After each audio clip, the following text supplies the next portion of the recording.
This is the Hagmann and Hagmann Report for today. It's a manic Monday. It's Monday, May 12th, 2014, the day after Mother's Day. I'm Doug Hagmann, co-host along with my son Joe Hagmann. Together, we are the Hagmann and Hagmann Report. Folks, you're about to hear 3 hours of incredible, live, unbiased, uncensored news, information, analysis, incredible programming tonight. I feel that we've got a great show for you lined up. As the program unfolds, you're going to be hearing about a number of different issues that will be impacting you in one way, shape, or form here in the near term.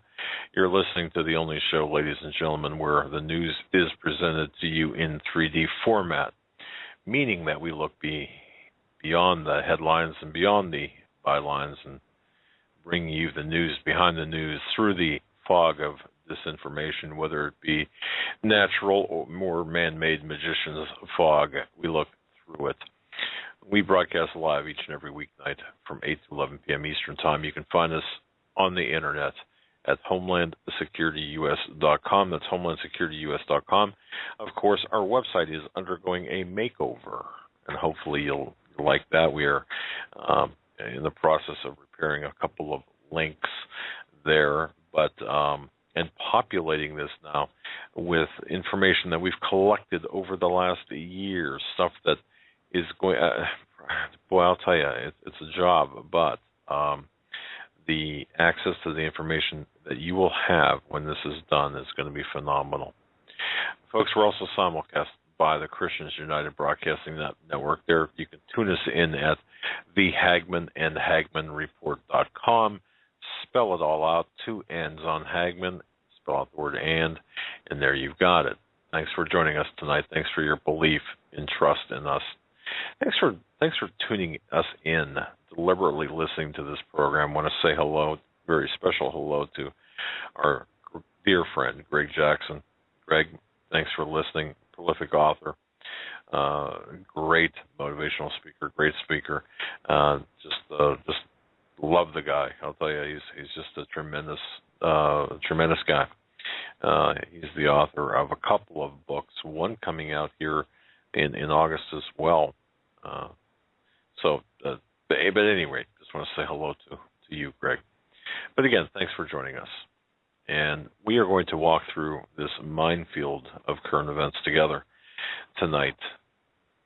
Now, we've got a very special show planned for you. Before we get into everything, let me just say that portions of tonight's broadcast are sponsored by NatureBox.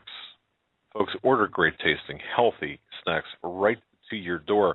Forget the vending machine. Forget the sugar-laden, GMO-laden snacks in your pantry. Get in shape for summer with healthy, delicious treats like, I don't know, pick one. Like everything bagel sticks, for example. You can support this broadcast, this show, and get half off, 50% off your first order. Just go to naturebox.com/CFP-radio. That's naturebox.com/CFP-radio. Again, thanks for joining us. Joe, welcome to the studio this evening. We've got a great show. Yes, we do. We got some news we're going to get into. Then we're going to be joined by a guest who's been on the show before to talk about what we can do to, I'll let you. Yeah, I'll tell you what I'll do here is Joe's graciously allowed me to give a little bit of a kind of a preliminary monologue here. So what I'll do is I will tell you about our second hour guest who will be with us for 15 minutes to a half hour roughly to give an update about the official inquiries, her work with the Loretta Fuddy investigation. Folks, that is, and I'm going to wait to the second hour to really get into that, but ladies and gentlemen, there is some extremely important information. You've got to understand what's going on with respect to the Hawaiian Department of Health, the woman who went down who died after a water landing in Hawaii, off of Hawaii back in December of last year. And of course, she was the person who authenticated Barack Hussein Obama's long-form birth certificate. We have some important news. Please stay with us for that. Grab a friend, grab a family member, grab whoever you can grab somebody off the street. It's important that you've got to listen to this because we also have an initiative that we are going to challenge you with.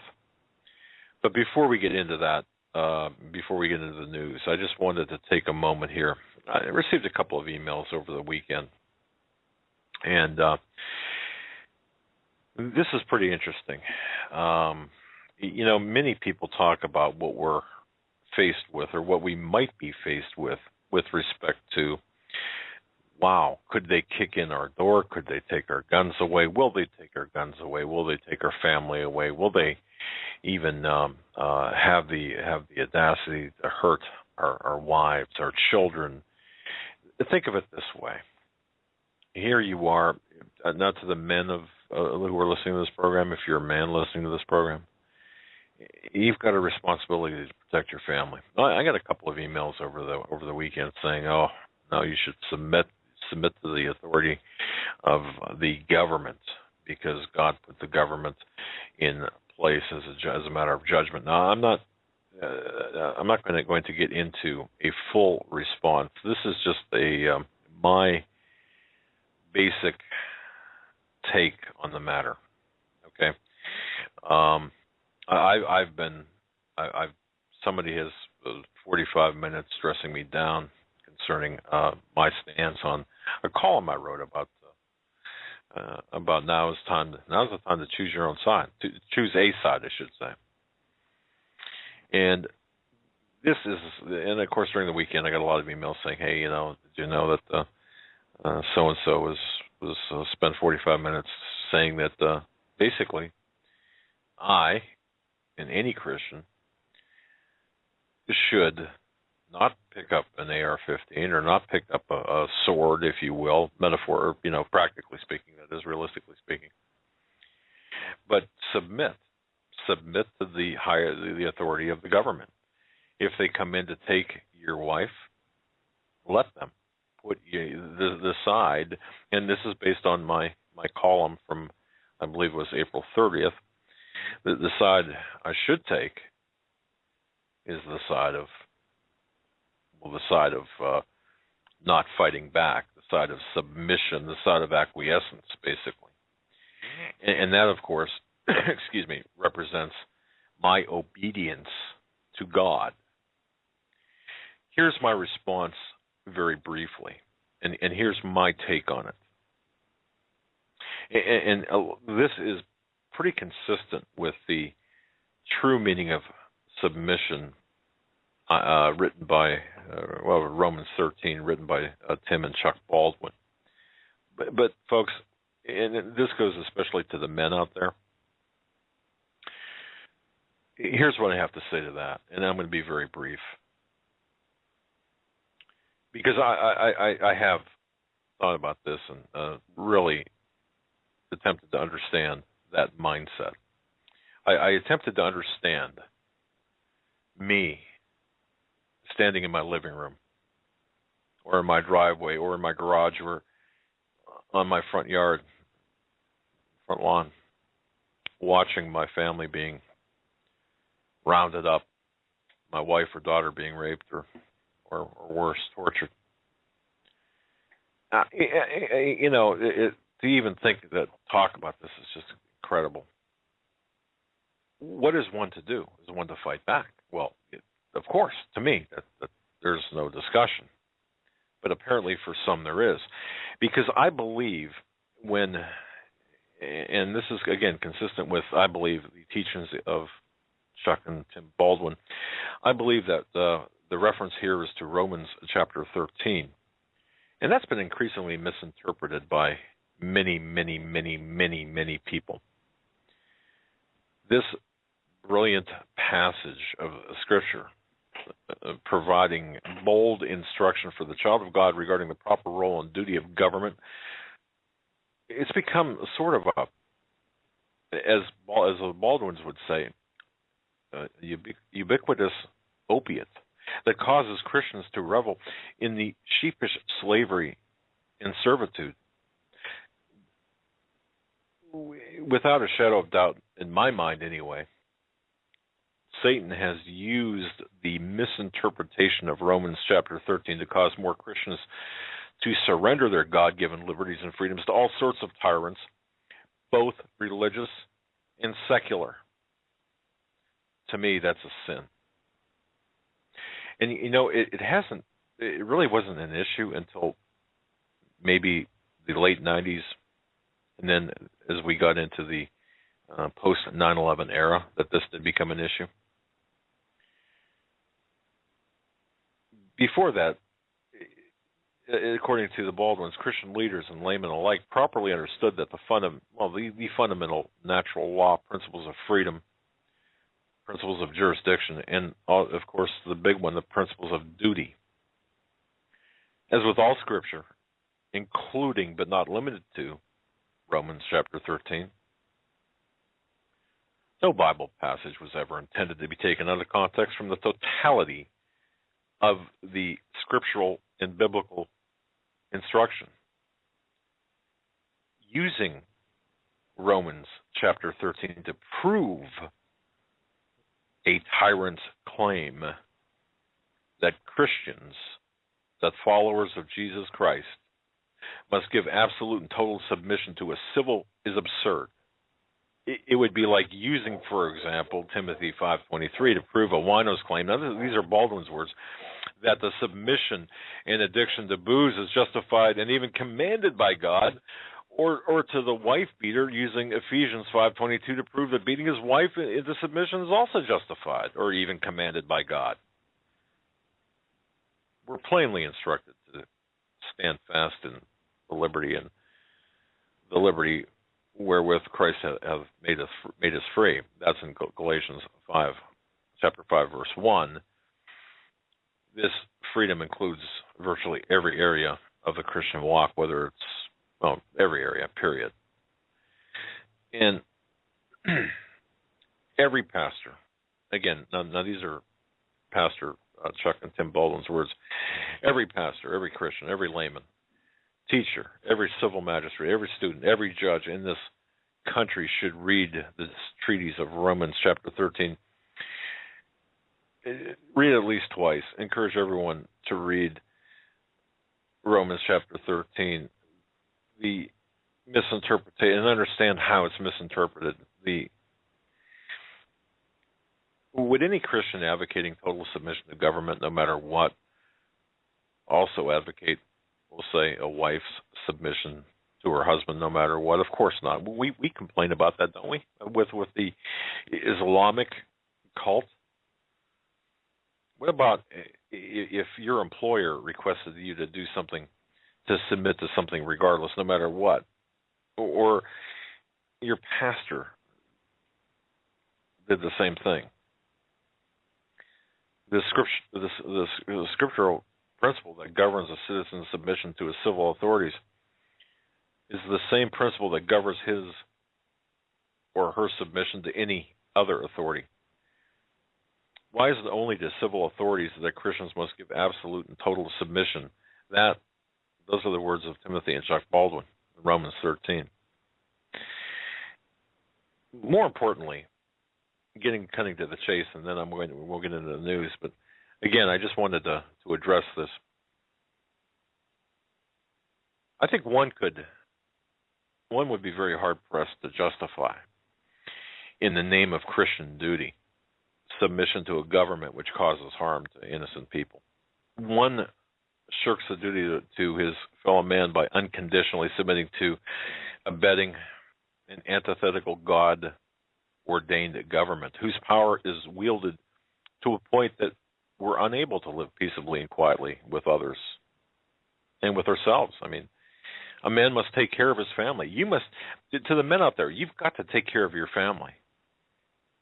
That's not me. I'm not saying that. That's God commanding that.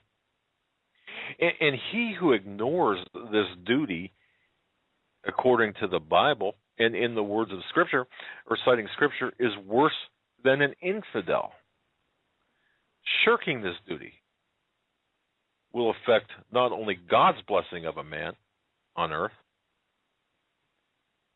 temporarily, but his eternal salvation, his eternal life, his eternal soul.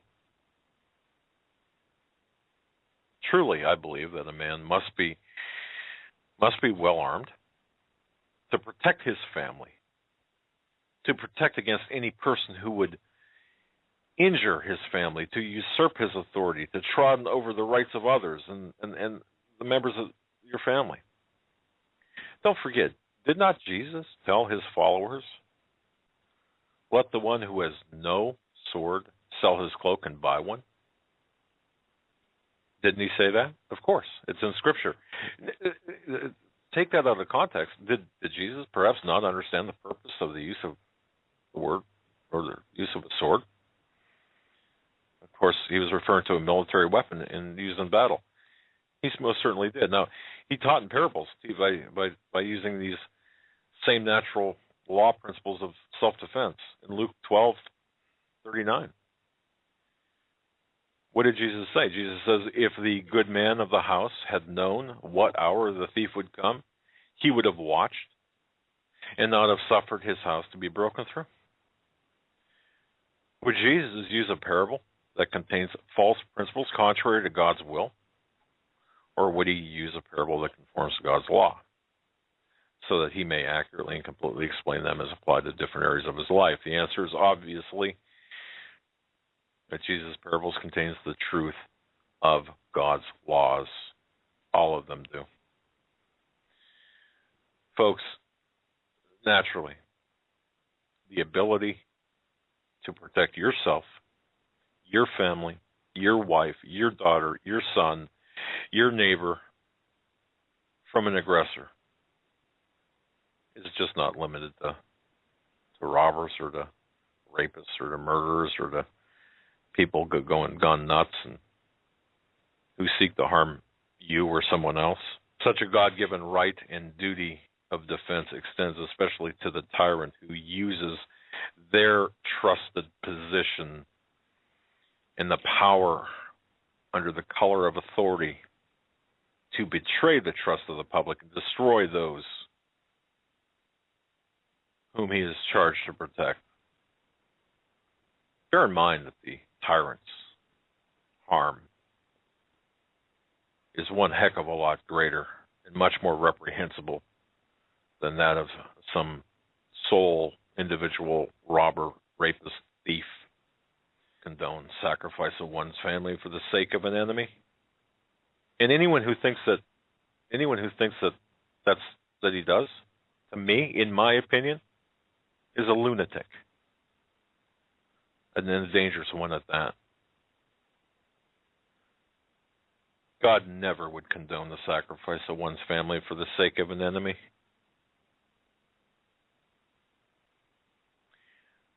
It's been on my mind based on the emails I've got. Feel free to disagree.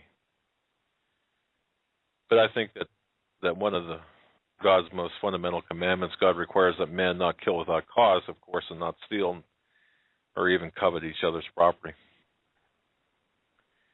I can tell that Joe's having a fit. Apparently he doesn't agree with me, or he has an issue with me bringing this up. I sprung this on him. But the fact is, to fight against injustice as I see it, is not only our right, but our duty. And it's a duty not to be neglected without sin. The duty of their whole life. This very essence of justice consists of man performing his covenant with other people. Can a man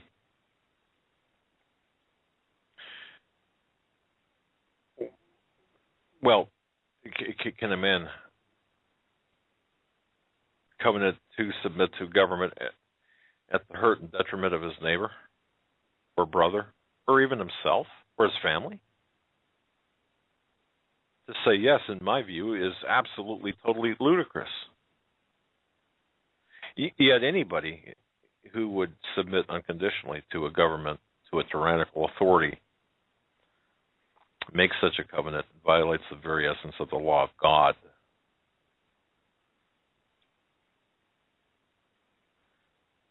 That's my view. Feel free to disagree with me.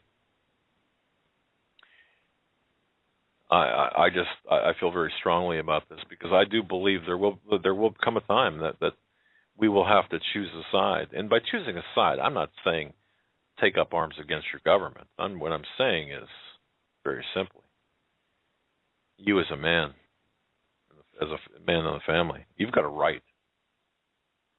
Not only a right, but you've damn well, I better understand you've got a responsibility, a God-given responsibility to protect your family. And failing that is sinful. And it's unfortunate that we're seeing this acquiescence, this total submission.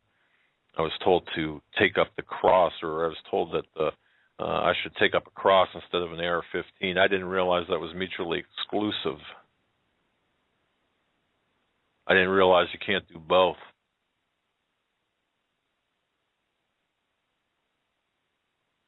Folks, pray about it. You can think about it. You can disagree with me. You can agree with me. I don't care. I'm just telling you my position.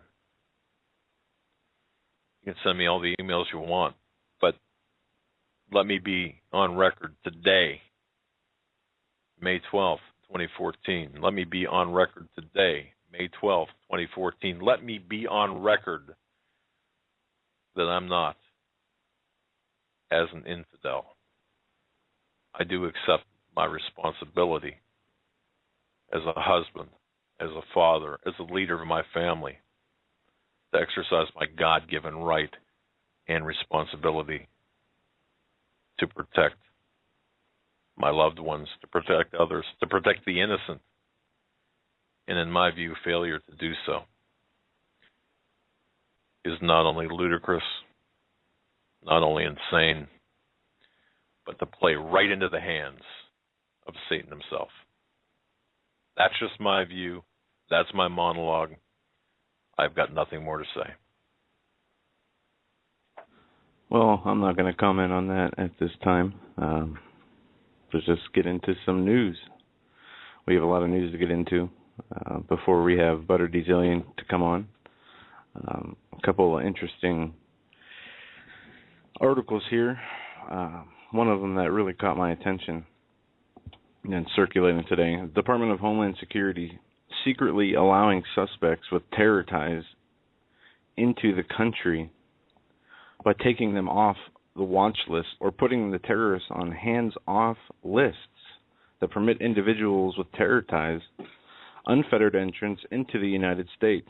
This according to a document released by Senator Chuck Grassley. The existence of a hands-off lists that permits easy entrance for suspect individuals into the United States has drawn concern from Senator Grassley, who released a cache of internal DHS emails detailing the list's existence and discussion about permitting an alleged member of the Muslim Brotherhood into the United States. The emails sent between U.S. Immigration and Customs Enforcement and U.S. Customs and Border Protection reveal a row over the admittance of one of the alleged Muslim Brotherhood officials tied to Hamas, Hezbollah, and other terror groups. It goes on to say, additionally, the emails reveal a larger campaign by DHS and its former head, Janet Napolitano, to purge internal records of hundreds of terror suspects who had, including Badawi, who had his records purged in December of 2010. Sources who spoke to the Free Beacon had reviewed unredacted versions of the emails indicating that many files pertaining to foreign terror suspects may have been purged by the Department of Homeland Security. Said congressional investigators are currently looking into the matter. The emails between ICE and CBP were released by Grassley show confusion as to why Badawi was being permitted entrance into the United States.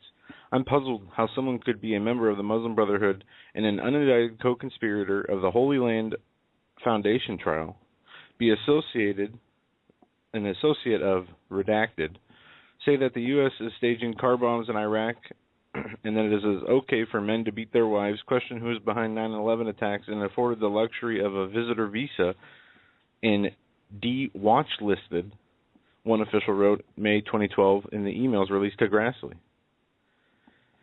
And you tie this in with the huge attention being paid to what is the terror group that was for 2 years was allowed to operate without the label of being a terror group. Are you familiar with the Muslim Brotherhood? I mean, there's a pick one. No, there are plentiful. A specific one here. I'll find it here. And there's stories about why they were not put on the terror watch list. Oh, well, okay. We had. Let me just go back a little bit. This is kind of taking a left turn off of your story. The terrorist organization called Jamaat al-Fukra. You hear about Martin Mayer. Boko Haram. Okay, well, Jamaat al-Fukra was once on the watch list of terrorist organizations here in the United States. I'll tell you right now, they got camps. They have training camps all over the United States. I had said in the program a while back I was going to turn all of my investigative information I had on Jamaat al-Fukra. I was going to just turn it loose, publish it, and I'm going to do just that, folks, because with this new website, I don't care anymore. I mean, when I say I don't care anymore, I'm not holding back at this point. This whole thing is ridiculous. The classifying terrorist groups, as you say, and I don't want to get into a rant, but I've just had it today. But go ahead with your news story. Well, these emails that were released to Grassley reveal that the U.S. has a terror hands-off list, and that terrorists or people associated with terrorism were put on a D-watch list, and how Janet Napolitano had a huge tie-in to this happening, and whether this came from higher up, which I probably believe it did. It says in this article from Judicial Watch, this is pure insanity, and the senator has tried for months to get answers from the Department of Homeland Security. In February, he wrote a letter to Mr. Johnson saying, I'm puzzled how someone could be a member of the Muslim Brotherhood and a co-conspirator of the Holy Land Foundation trial and be put on a D-watch list. And the agency response, dated April 10th, apparently frustrated the senator enough to make the whole thing public last week. And it goes on to say that the agency does not have the authority to ignore information that it renders about an illegal individual inadmissible because it does not have the discretionary authority to admit an alien or an inadmissible alien. But they would render an individual free of the grounds of inadmissibility of one form of inspection requirements, secondary inspections. They go on to talk about the Department of Justice, the terror watch list being maintained by the Terrorist Screening Center, which was created under the authority of the Attorney General and the FBI. All questions related to this watch list should therefore be referred to the Department of Justice for response. This from the CBP commissioner. So what they were doing here is, and it's come out now, I've seen articles saying, the United States is on the wrong side of history now by supporting Al-Qaeda and the Nazis. That was a headline I read last week. When it hasn't switched sides, it's always been on the wrong side, especially if, the Nazis were one of the ones that it was giving favor to. It didn't just happen. We've been on both sides. Well, and that's being on the wrong side. In other news, this from the former CIA director, this was making its rounds. Former CIA director, we kill people based on metadata. I don't know if you saw this story. Absolutely. This is now, folks, pay attention to this because just pay attention to this. Go ahead and go through the story, and we'll pick out highlights here that there was people need to know. A debate concerning the NSA's surveillance programs. Former CIA and NSA director Michael Hayden admitted that metadata is used as the basis for killing people. And comments were made during a debate at the Johns Hopkins University after Georgetown University Law Center professor David Cole detailed the kind of information the government can obtain simply by collecting metadata. who you call, when you call them, how long the call lasts, how often the calls between the two parties are made. NSA supporters often claim such metadata collection is permissible considering the content of the call is not collected. Cole argued that is not the case, since the formal general counsel of the NSA, a Mr. Stuart Baker, has already stated metadata alone is more than enough to reveal vast amounts of individual personal information. And it goes on to say how this information is used to decide basically who is an enemy and how they select their targets with drone strikes around the world.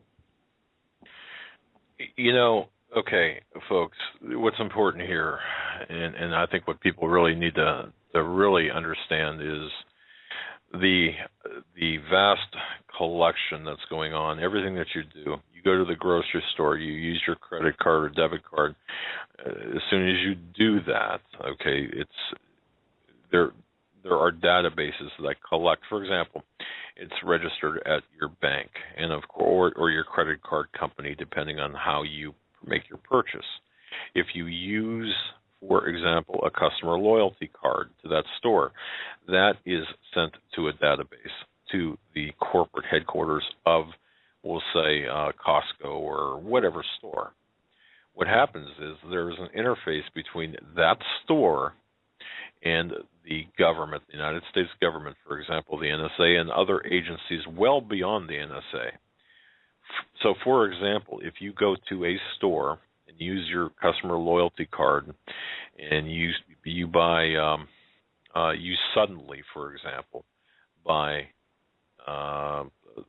200 pounds of flour and 300 pounds of beans and make purchases that are inordinate to what you've been doing, you will be flagged for that. That puts you in a different classification. Now, keep that in the back of your mind as we go through this.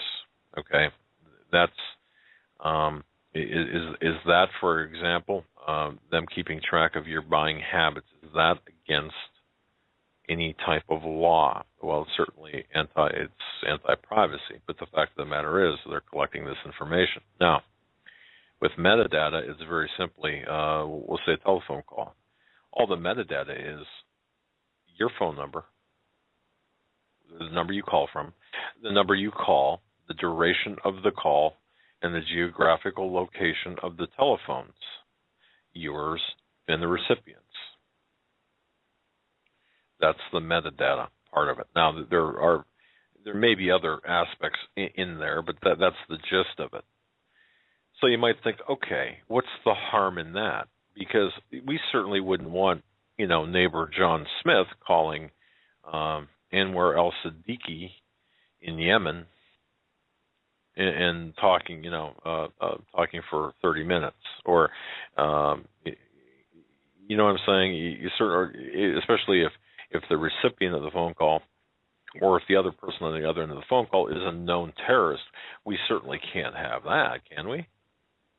Well, so there's a collection of metadata to ostensibly identify any potential threat. Now, keep that in the back of your mind. We can go on and list other examples, but the fact of the matter is this metadata creates this profile. The government looks at this and says, wait a minute, maybe you used your debit card to buy online to buy a whole bunch of precious metals, silver and gold, and then this week you use your card to buy ammunition from Cheaper Than Dirt or some other. I just use that as a company, because that's the one I came to my mind. Or Ammo is Us, or Ammo are Us, or whatever. And then you've got this phone call. Well, the phone call maybe to, I don't know. It doesn't really matter. But the fact of the matter is, all of this is being collected, and you are being profiled by metadata. This is all metadata. So metadata is not as innocuous and as harmless as you think it is.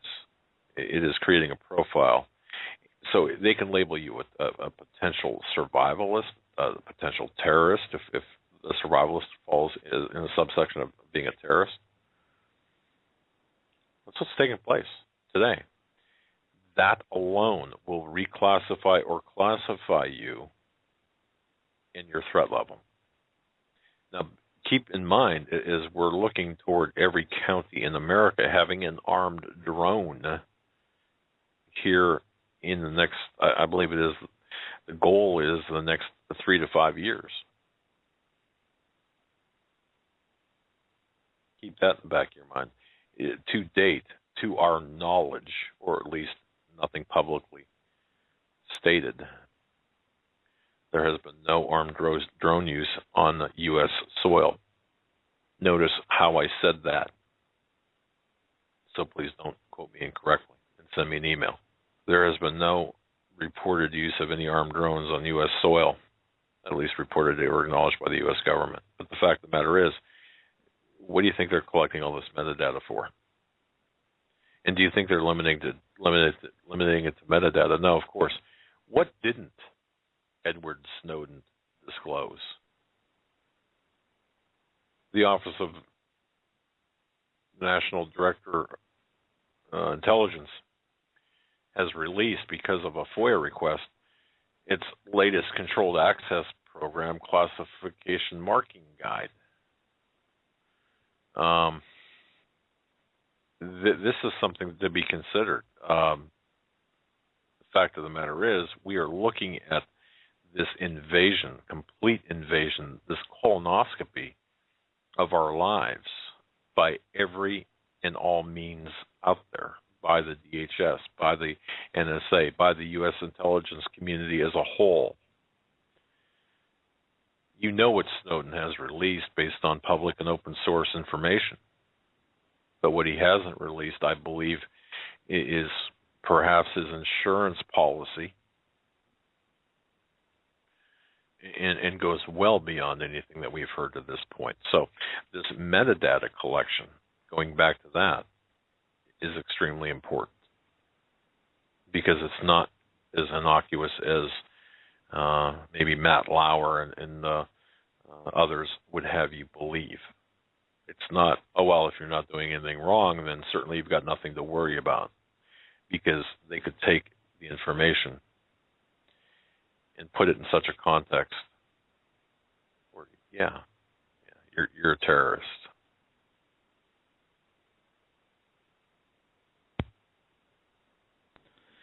There is interesting news from something the Pope said, this from the Washington Times. Pope Francis says even Martians have a right to be baptized. Pope Francis said Monday that everyone has the right to be baptized, even aliens from outer space. The Pope said during his daily Mass that the Catholic Church should not close its doors to the people who wish to be baptized, even if they are green men with long nose and big ears, like children draw, says the French news agency AFP reported. If tomorrow, for example, an expedition of Martians arrives and some of them come to us, and if one of them says, we want to be baptized, what would happen? He joked. The Argentine pontiff is known for his colorful sense of humor and his down-to-earth style in representing the church. But, with so many leaders and people talking about the quote-unquote aliens, for the Pope to jokingly or unjokingly or seriously talk about this and talking about baptizing an extraterrestrial is kind of out there.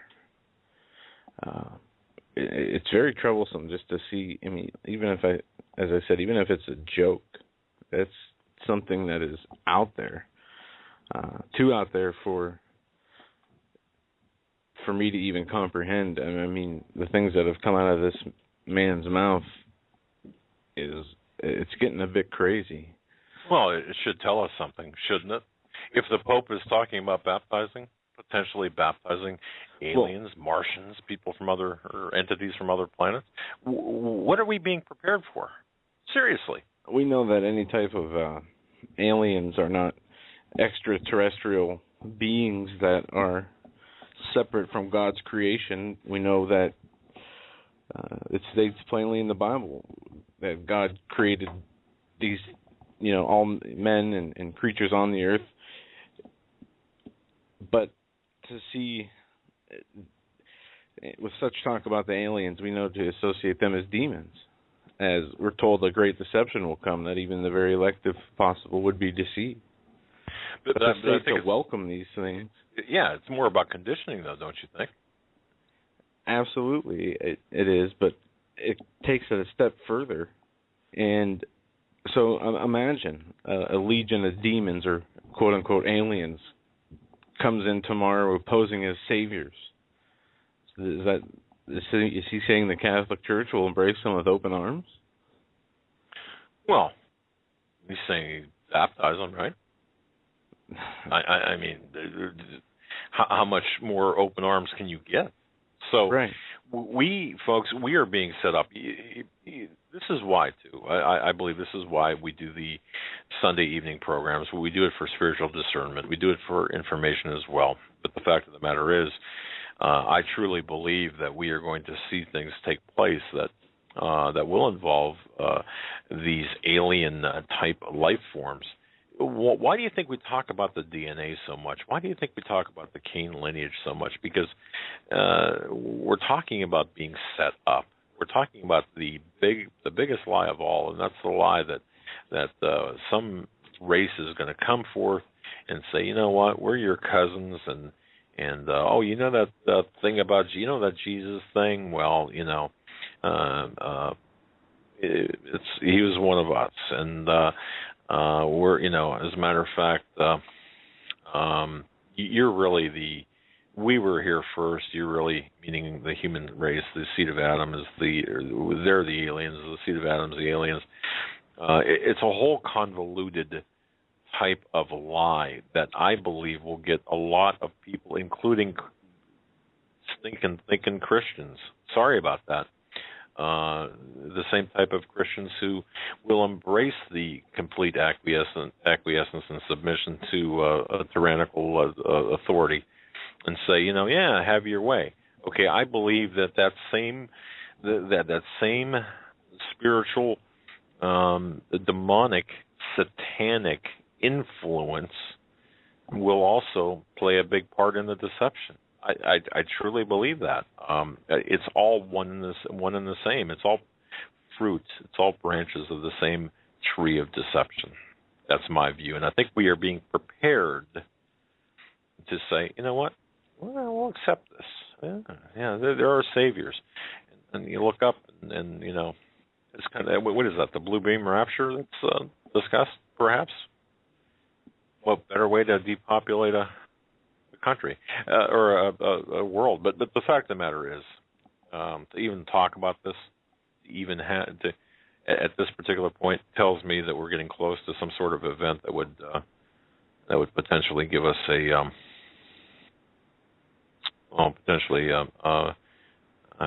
be a deception of huge proportions, and it's going to catch a lot of people unaware. It's going to catch a lot of people who are not paying attention, unaware, and it's going to cost them their bodies and souls, I believe.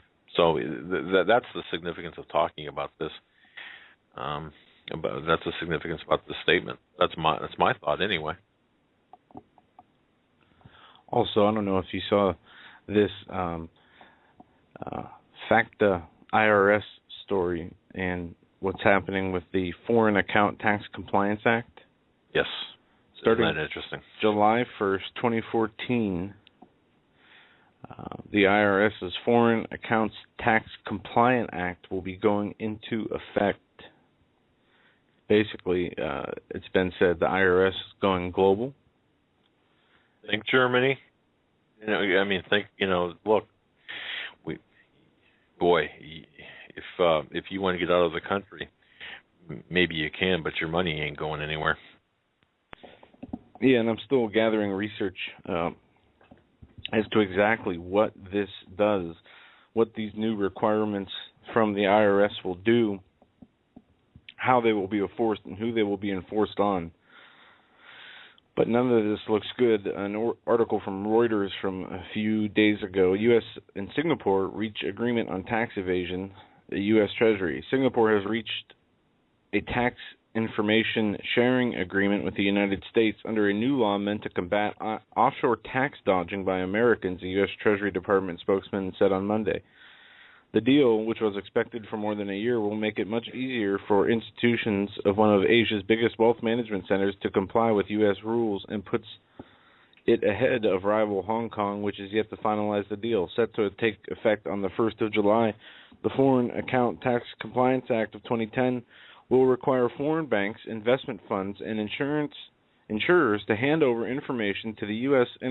Internal Revenue Service about accounts with more than $50,000 in them held by Americans. Foreign firms that do not comply face a 30% withholding tax on their U.S. investment income and could effectively be frozen out of U.S. capital markets. This is the preparation for the control of everything that you do.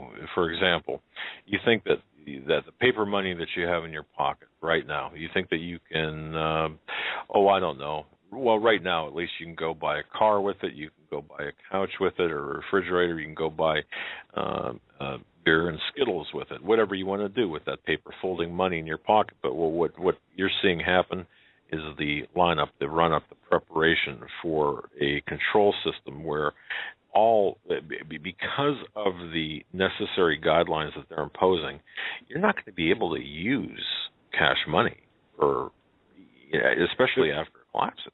They're requiring all countries and all the corporations and businesses and banks within those countries to give information to the IRS and the U.S. tax authorities,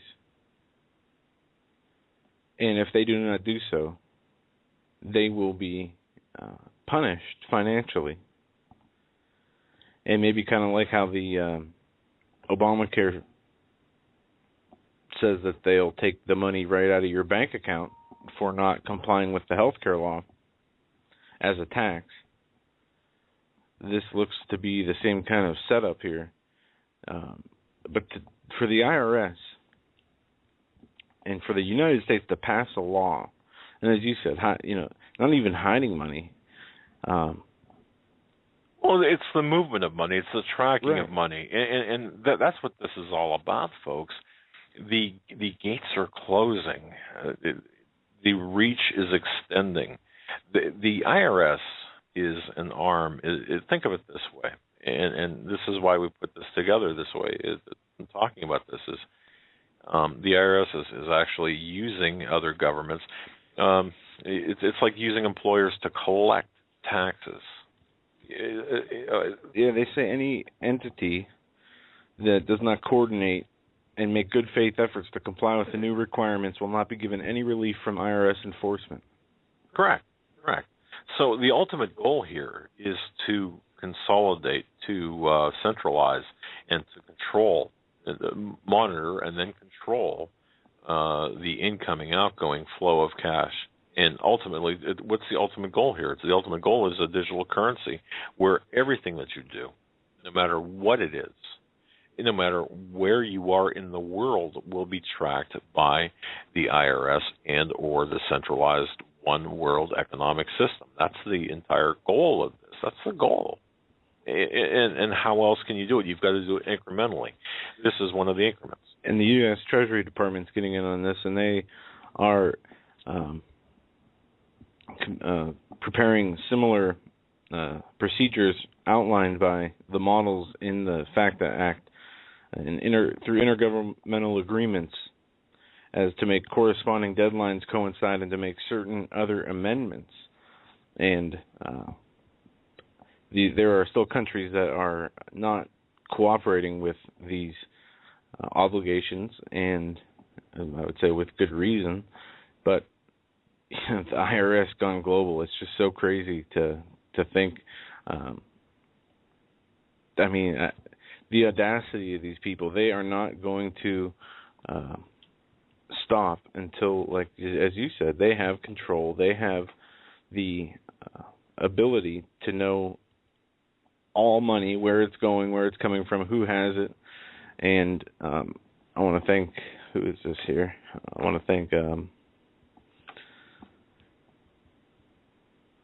let's see, Thomas. He sent me a PDF here on why FACTA is bad for America. And I'll go through this here. It's an 8-page PDF with information as to exactly what it does, and it goes on in the introduction here to say it's introduced to target those who evade paying U.S. taxes by hiding assets in undisclosed foreign bank accounts. With such a noble goal and the strong backing of the administration, Congress quickly drafted this legislation and quietly slipped it into the Hiring Incentives to Restore Employment bill, signed into law by the president in March 2010. Right.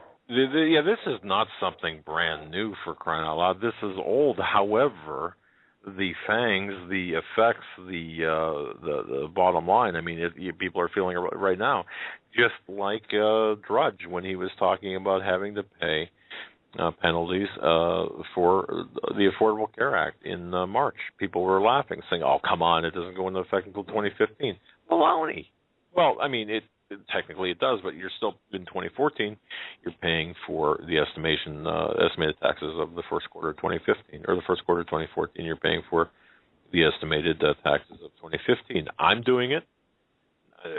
Well, yeah, I mean, I've got to do it. I've got to pay the estimated taxes being self-employed. So this is the same type of deal. Right, and it goes on to say, FACTA requires foreign financial institutions of broad scope, banks, stockbrokers, hedge funds, pension funds, insurance companies, trusts, to report directly to the IRS all client accounts held and owned by U.S. citizens and U.S. persons, green card holders, starting July 1st, 2014. It will require these foreign financial institutions to provide annual reports to the Internal Revenue Service on the name and address of each U.S. client, as well as the largest account balance in the year and total debts and credits of any account holder owned by a U.S. person. And it goes on to say those affected by this act will be financial markets and institutions in the U.S., U.S. businesses operating in global markets, American citizens residing overseas, American citizens with legitimate investments overseas. And it talks about the ramifications of this act, and they say this act constitutes a breathtaking extension of the U.S. legislative overreach, purporting it to impose upon every foreign financial institution cooperation and partnership and the obligation to examine whether and to what extent it must adhere to the application of U.S. law. In many cases, entities electing to comply will find themselves in violation of local privacy laws. Well, what we're seeing here is the run-up to, once again, this is the incremental, step-by-step run-up to this single global currency, this control, the monitoring of everything you do, and the control. And by the way, if you don't have the mark, you're not going to be able to buy and sell. Oh, yes, the IRS, in this case, they're going to be the enforcement agency, the monitoring agency, the collection agency, and they're also going to use other foreign governments and other governmental organizations outside of the United States to do the collection just as they do here in the United States. You're not going to run from what's coming. That's the ultimate message here. And what I'm not seeing is this being implemented on any corporations that have money or insurance. That would be, this right, is to individuals, right? Correct.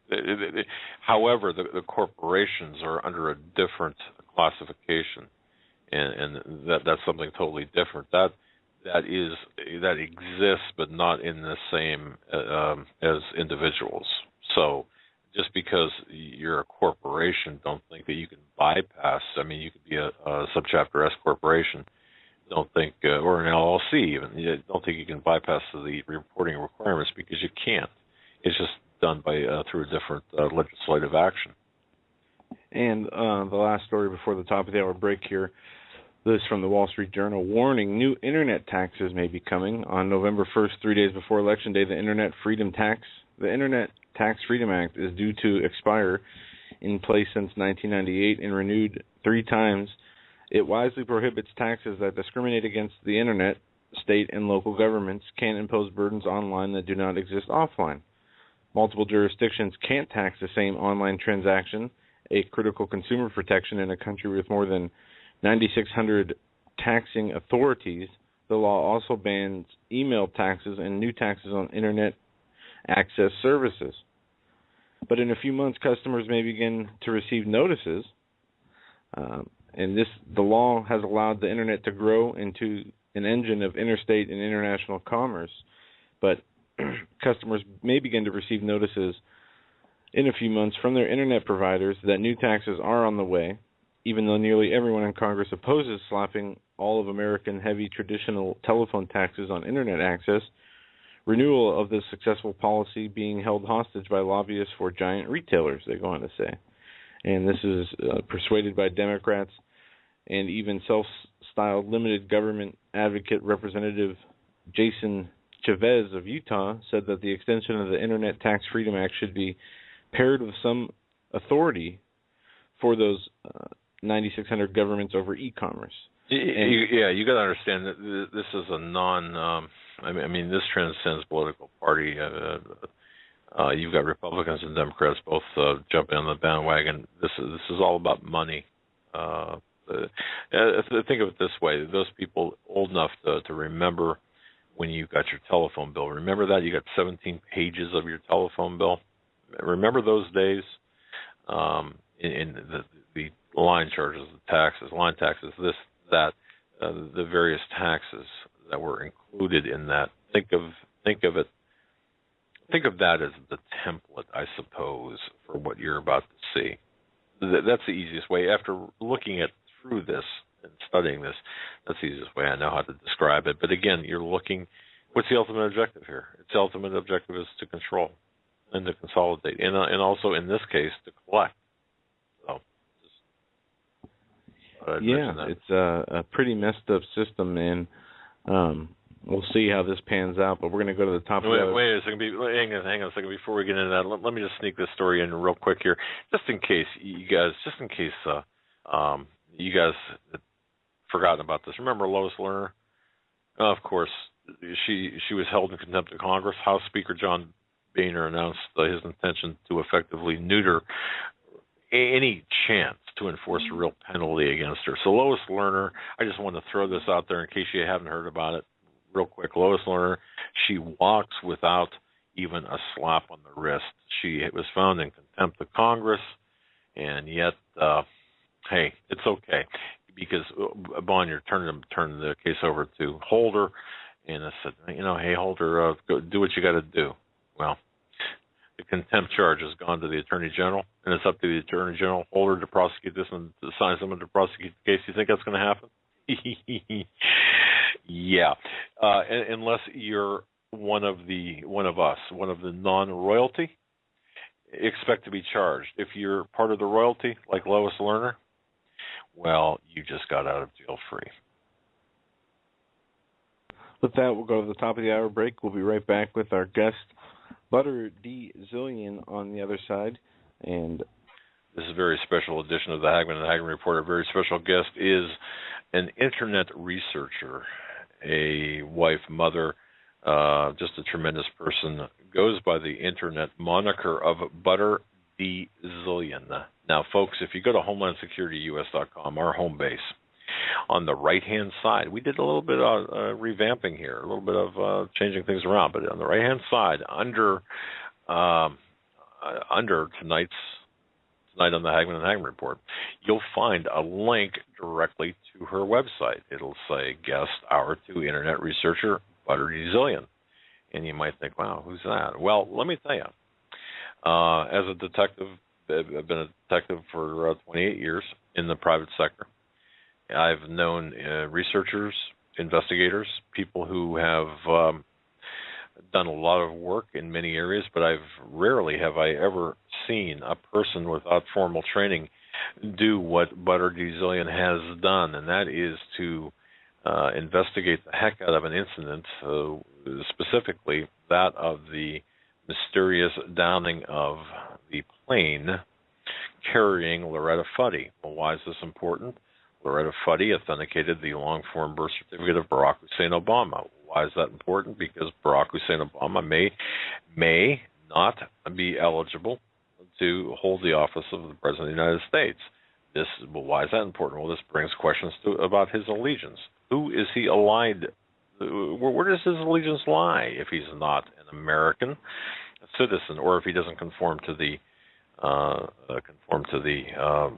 ability to be constitutionally eligible to be President of the United States? Well, isn't it interesting that days after we had Doug Vogt on, Doug Vogt had filed an affidavit in the Northwest with the court naming Loretta Fuddy as a person who was involved in the fraud or the perpetration of a fraudulent document, that being the certificate of live birth.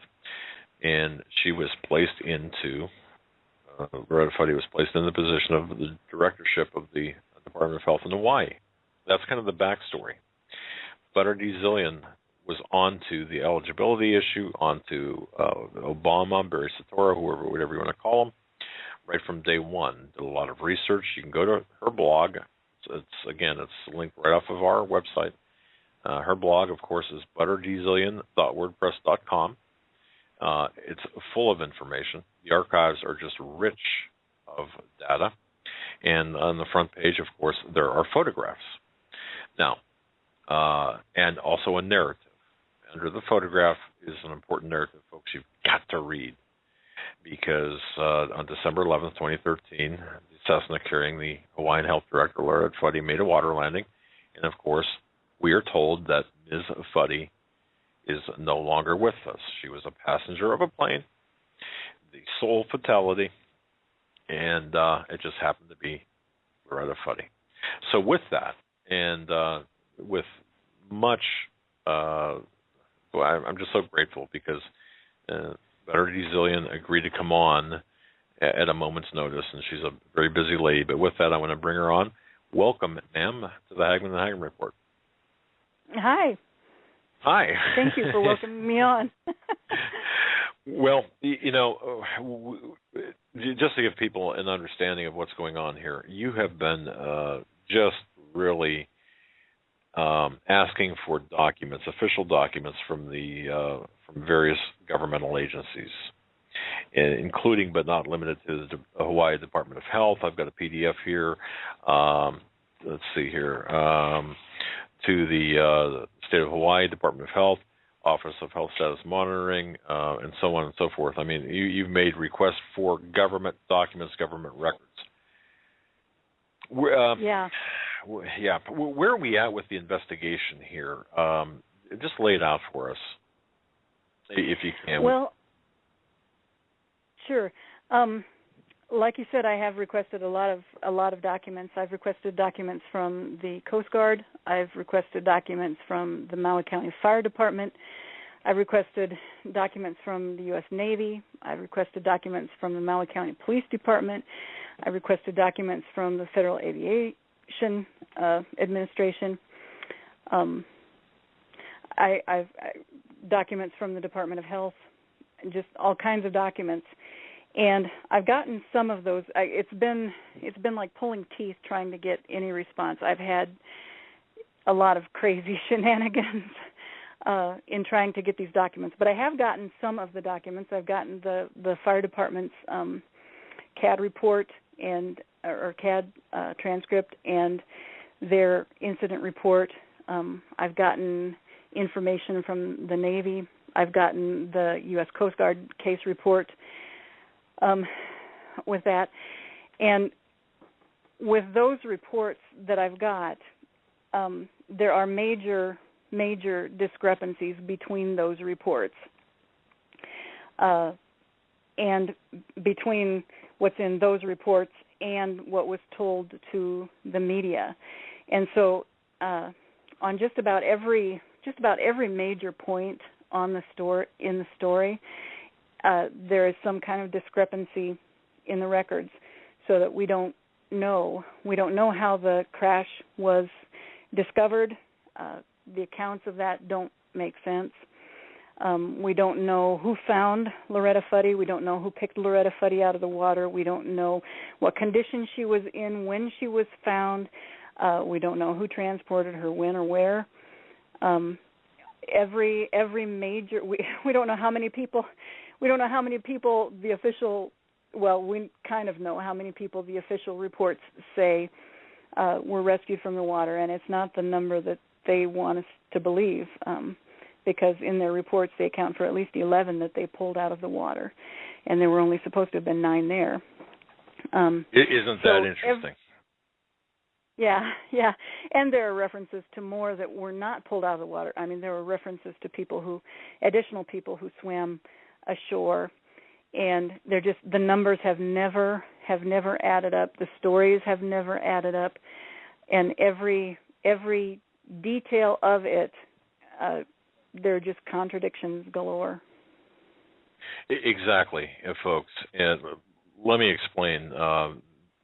We have of course, folks, the regular listeners from him coming on, inside information from an intelligence point of view. He understands completely what's going on here with respect to the government, with respect to the government's hiding information. But some information, it's kind of like the government, they're trying to put their fingers in the holes of numerous holes in this dike. And Butter D. Zillion is coming along and saying, hey, give me that document, let me have that document, let me have this one, and they're unable to plug all of the holes. So single-handedly, this brilliant internet researcher, Butter D. Zillion, is got the government on the ropes in terms of exposing the contradictions.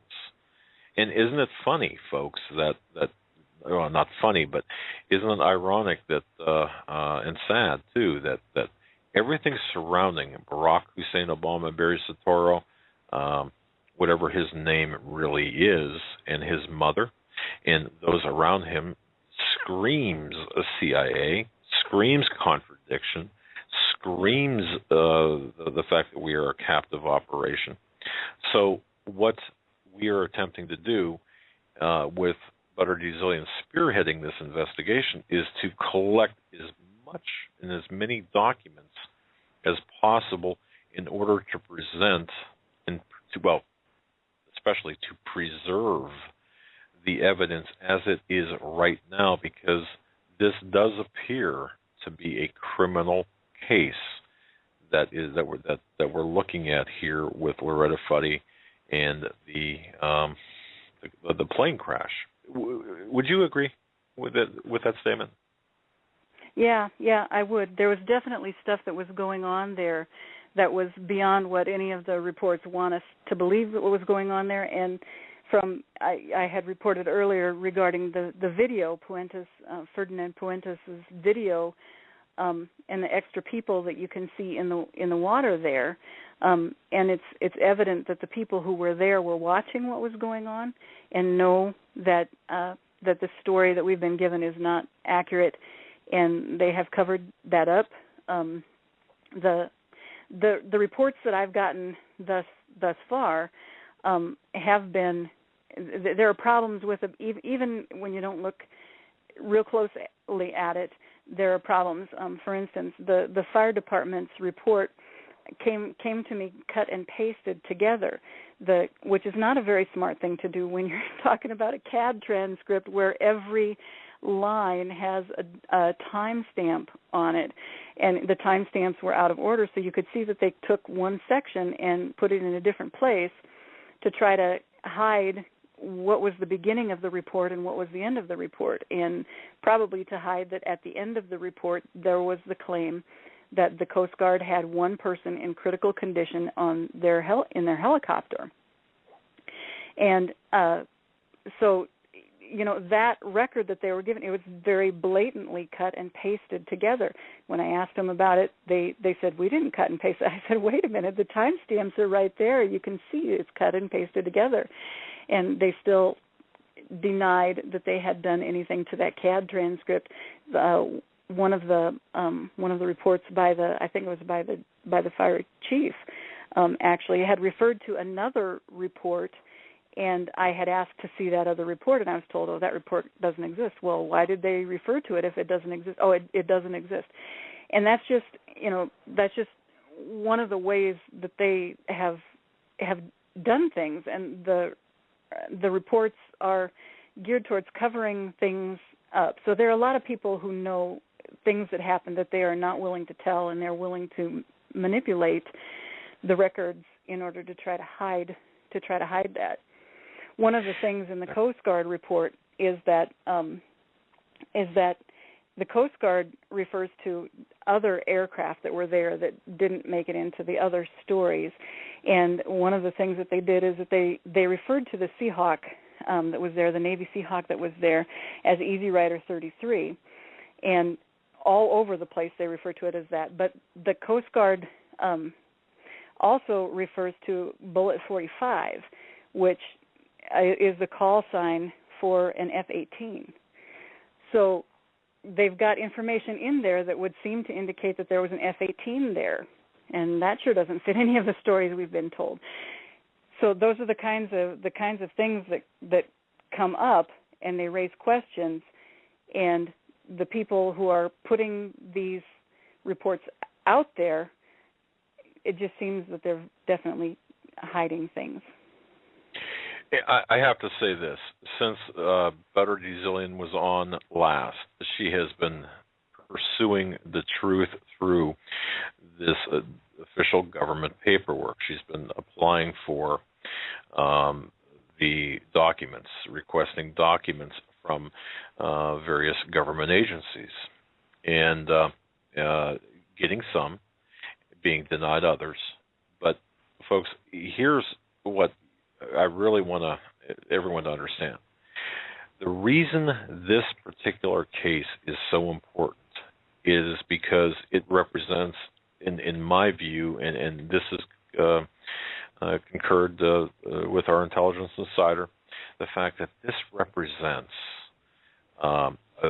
perhaps, think of a baby, the soft spot on the baby's head. I mean, this is the Achilles heel at the moment of this Obama regime and those people surrounding Obama. The fact that there was a criminal conspiracy at the heart of the eligibility and extended through into the release of the long-form birth certificate. So all of the information being obtained and amassed by Internet researcher Butter Zillion is creating an evidentiary case to show the criminality, to be able to present the criminality that is taking place or did take place regarding and related to the Fuddy death, as well as the installation of Fuddy as the Director of Health, as well as the replacement thereof. So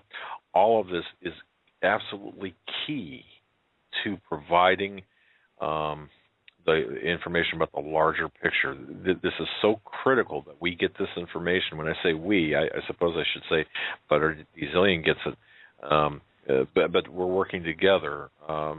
Believe me, I feel bad even saying that. She's doing the heavy lifting here. Let me just say that up front by spending her time in requesting these documents. But the fact is, we have reached the point where now, and I'll let you take it from here, we've reached the point now where you're asking, we together, as a matter of public interest, are asking for something and have been stonewalled, if you want to get into that, because this is kind of the heart and soul of tonight's conversation. Yeah.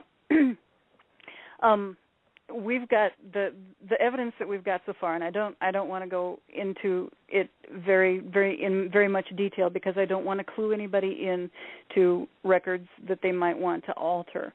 But the question, there is evidence that suggests that there were people who knew in advance that this crash was going to happen. I had reported before about there being one death reported at 4:40, and that was. Turns out that was actually, according to these records, that was actually That was actually 14 minutes before the helicopter that supposedly lifted her out of the water even arrived on scene.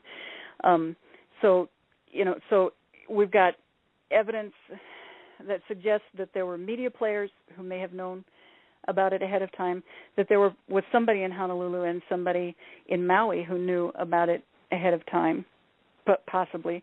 And based on the stories of who reported this crash and the different accounts of how this crash was reported conflict with each other, and somebody is lying, and the only way that we're going to know what really happened and who was lying and who knew about stuff in advance is by getting the radio communications and finding out exactly what happened, because it was claimed that at 3:27, which was precisely when the crash happened, it was at that precise minute, the Honolulu Control Facility was telling the Coast Guard and the Molokai Tower operator that they had already by then received 3 reports of this plane going down from places where they would have had no way of knowing that the plane went down at that point.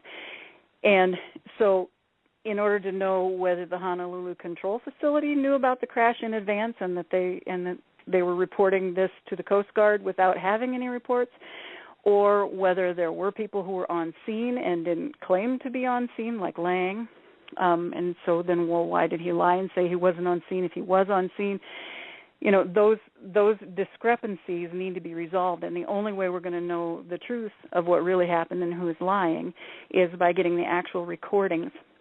And I have asked for those recordings,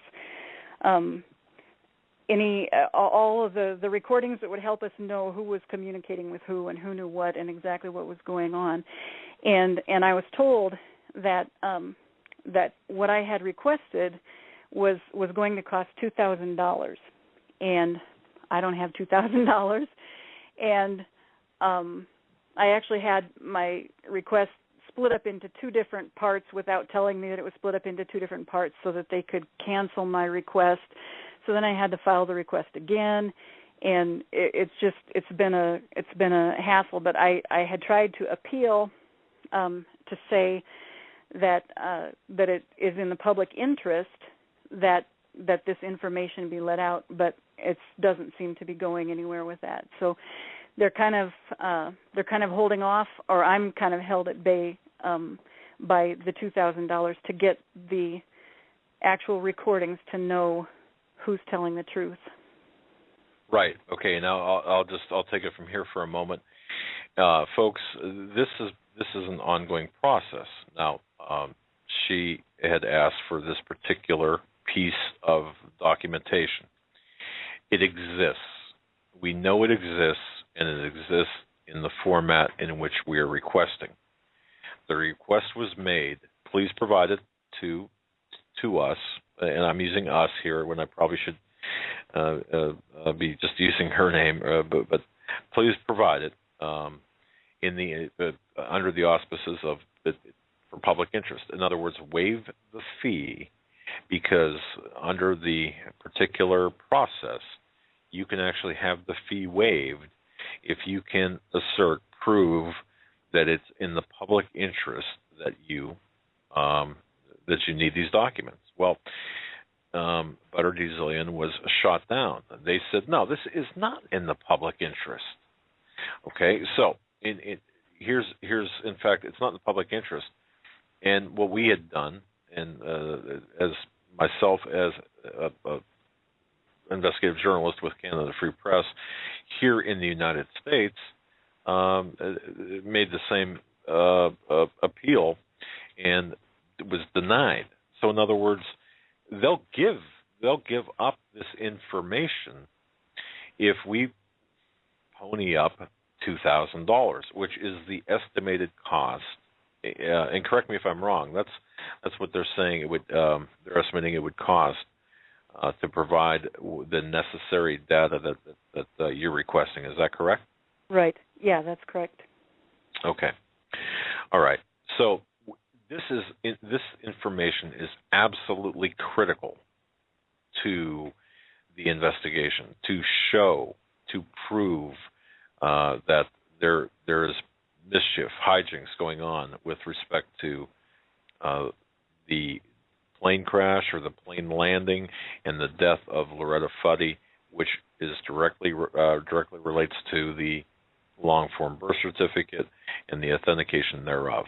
So it's necessary that we, meaning Butter D. Zillion, obtains these documents. And by the way, let me just say this. The Cold Case Posse, this is not in conflict with the Cold Case Posse, Sheriff Arpaio. This is in conjunction with the same. In other words, we are not at odds with them. This is complementary to their efforts. Is that a fair statement? Yes, that's absolutely a fair statement. Okay, good. Because there are people out there saying, "Oh, you're just trying to scoop the Cold Case Posse," which is the furthest thing from the truth. The difference, folks, is they're approaching it from a criminal standpoint. You might say, "Well, why can't they just subpoena this?" Well, folks, it would take hours to explain everything that Butter D. Zillion has gone through and that we've gone through to in order to get these documents or to have these documents, seeking these documents, I suppose. So we are coming at this from a different direction, and that doesn't make it wrong. It's just different. That doesn't make the Cold Case Posse impotent. It makes they're just going going at this in a parallel manner. So, bottom line here, we are in need of these of the actual recordings, and I won't get any. I won't be any more specific. These records in the various formats, okay? Which again, the government said pony up to $2,000, and yeah, we'll turn them over to you. Is that pretty much right? Correct? Yeah, that's pretty much right. And basically, the reason that they gave for denying the public interest fee waiver was because they said that there's only a small niche in the country that cares at all about this at all. And something that I kind of want to say here is that Judicial Watch managed to get a court to force the State Department to cough up the emails where it was shown that the narrative regarding the Benghazi massacre happening as a result of a video was really to hide the overarching policy failures there.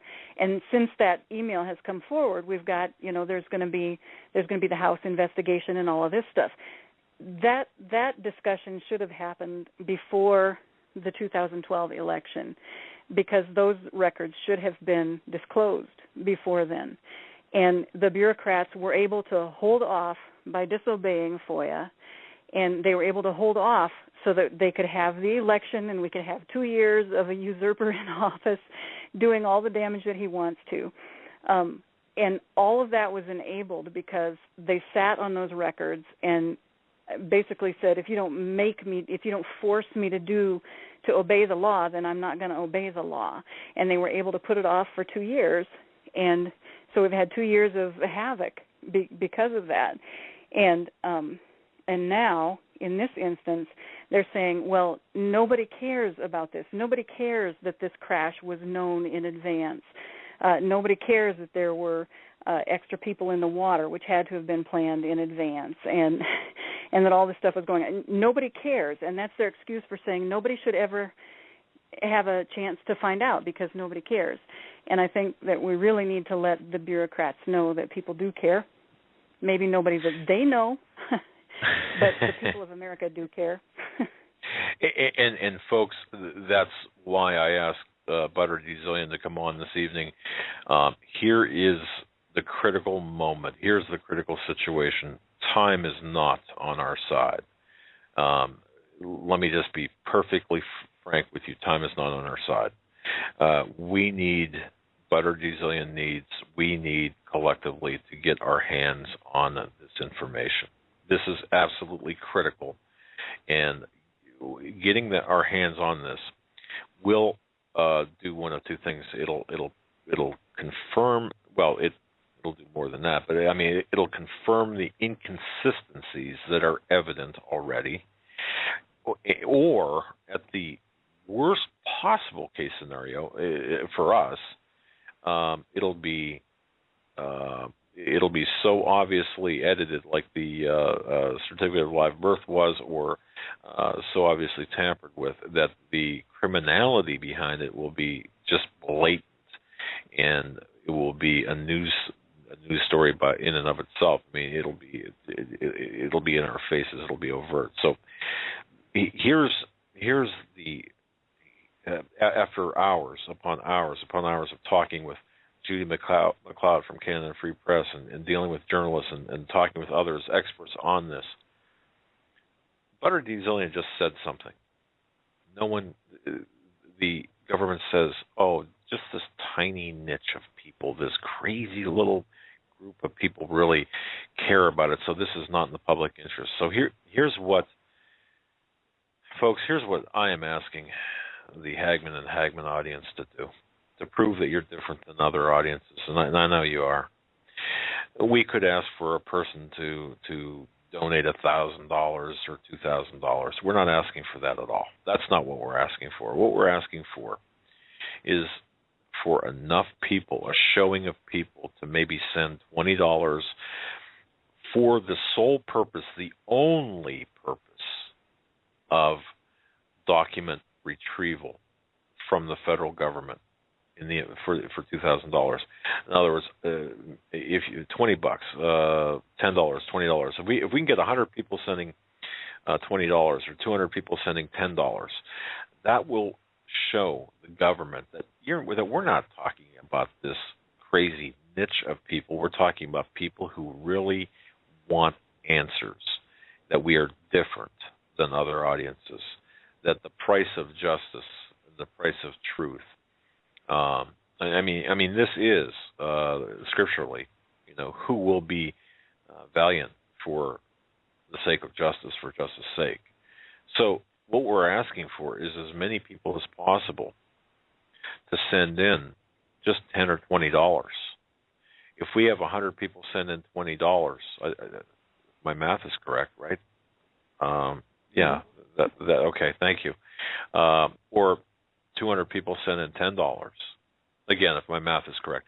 What we're asking for is for an immediate, and we've never asked for this before, but we want to send a message to the government that you folks are different, that the listeners are different, that we care. And it's easy to hold up a banner. It's easier to send an email. It's easy to send a whatever. But to reach into your pocket for $10 or for movie money or for coffee money, whatever. What we'll do, if you can send the money, is if we can get a couple hundred people to send in $10 or 100 people to send in 20 to our offices, we will in turn, and I mean, we've got to do this right now before this evidence is destroyed. Everything will be audited. Boy, if you know Butter D. Zillion, you know that she is a woman of integrity and character, and she'll keep us honest, and we keep each other honest. But the fact of the matter is that money will be used solely for the purposes of document retrieval, and anything extra we can deal with. Like if we get a bunch of extra more money, we'll deal with that at a later time. But we'll let full transparency on this. But the fact is, we've got to show that our audience is different, that our audience cares. We're not just talk. Let's send a message, that send a statement that, no, we're not going to accept we're not going to let Butter D. Zillion's art and everyone associated with this, their blood, sweat, and tears that went into this investigation, be thwarted by the fees. Let's win on. We can win by the numbers. We have to win by the numbers. So what we're asking tonight, what I'm asking, me, Doug Hagmann, what I'm asking, not Butter D. Zillion, but me, what I'm asking, is to assist this internet researcher via Hagmann and Hagmann report, Hagmann Investigative Services, actually, which is the parent company, to send in $10 or $20 to $2,000, so we can get these records. I can get this money to her, so she can get these records right away. Does that sound about right? Did I make my case, or did I screw that up? No, I think you made the case. And Doug, something else that should be said is there are already discrepancies that I can see in these records, but I can't say anything about them yet, because if I say anything about the discrepancies, any details about the discrepancies that I already see, it will clue people in to what to change. And so I am sitting on information that I cannot share at this point, because I have to have the records before I disclose any of this stuff, because it could impact. It's kind of like when you take witnesses into a different room and you question them apart from each other, because if one knows what the other one said, then they'll change their testimony. And we know that the government does this. And so yeah. I'm waiting. I can't move forward until I have the records, because then they can't change it. And so there's evidence already that's there that needs to be brought out, but I can't do anything. My hands are tied until I can get these records, so that they can't fudge those. Absolutely. And the folks, again, we've got to be a little bit reserved as to what we can say, or what she can say with respect to what records are being sought. But I understand they're voluminous, and it's not a case of extortion by the federal government. It's a legitimate figure. So the government is not extorting the general public. It's a legitimate figure. But the fact is, they're not counting on the public interest. They're not counting on people gathering together and losing because there are enough interested people here. So so what you just said too. Without giving any information that would compromise your investigation and the collective investigation, you're going to have to trust us in terms, and we will at the end, and just assure me too, and assure the audience at the end, we will in fact be very transparent with the costs and everything, and what we got for that particular fund. Is that fair? Yeah, and one other thing that should be said too is that what happens here can yield actionable law enforcement information, and we have the means to bring that about. Thank you for that. I failed to mention that. That's so important. This is actionable. So you're not throwing your $10 away or $20 away. This is actionable, and working with Buttered Zillion has been an honor, is an honor, and of course she's been in contact with a cold case posse. I've been in contact with a cold case posse. There's just a parallel investigation going on. This is so important. It's so time sensitive. Now, folks, what I'll do, and just indulge me for a moment while I say this, because this is an investigation, and because I will be giving the money to Buttered Zillion to furnish Buttered Zillion, how does that work? You make the request, you sign papers, you basically sign a guarantee that you're going to pay for the records. Is that right? I mean, what's the process? Right. You have to tell them that you're willing to pay the cost that they've told you that it's going to be in order for them to fulfill the request, and they wait until they have your word of honor that you'll be good for that money before they start putting together the records. And then when you get the records, then you have to pay the bill. Okay. Right. So, I mean, we're going to sign on the dotted line, essentially, and guarantee the money, but we're asking you to show that our audience is different, that you're active, you're proactive, that and I know you are, but we're going to send them a message that we are not going to be stifled, we're not going to be stopped, we're not going to be toyed with.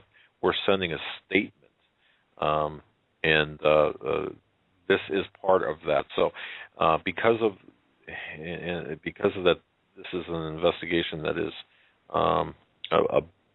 totally transparent, and it has to be done in a certain fashion, and this will be audited. The checks money orders, whatever, should be made out to Hagmann Investigative Services Incorporated. The address is on the front page of HomelandSecurityUS.com. It's got to be done quickly, folks. It's got to be done within the next, as soon as you hear this, fire off a check. And in the memo section, or just write it on a Post-it note, just put document retrieval, or what would you say? Butter Zillion, some type of note that would FOIA or something to that effect. Okay. Yeah, that would. Okay, that will separate this money as soon as because we're going to guarantee.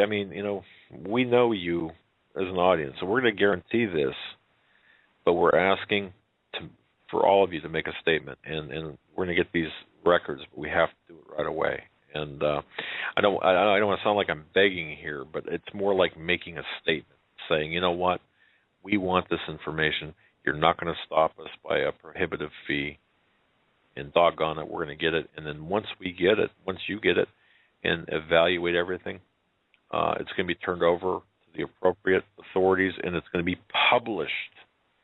So not only in the court of America, but in the court of public opinion as well. Is that a fair statement? Mhm. Perfect. Yep. Perfect.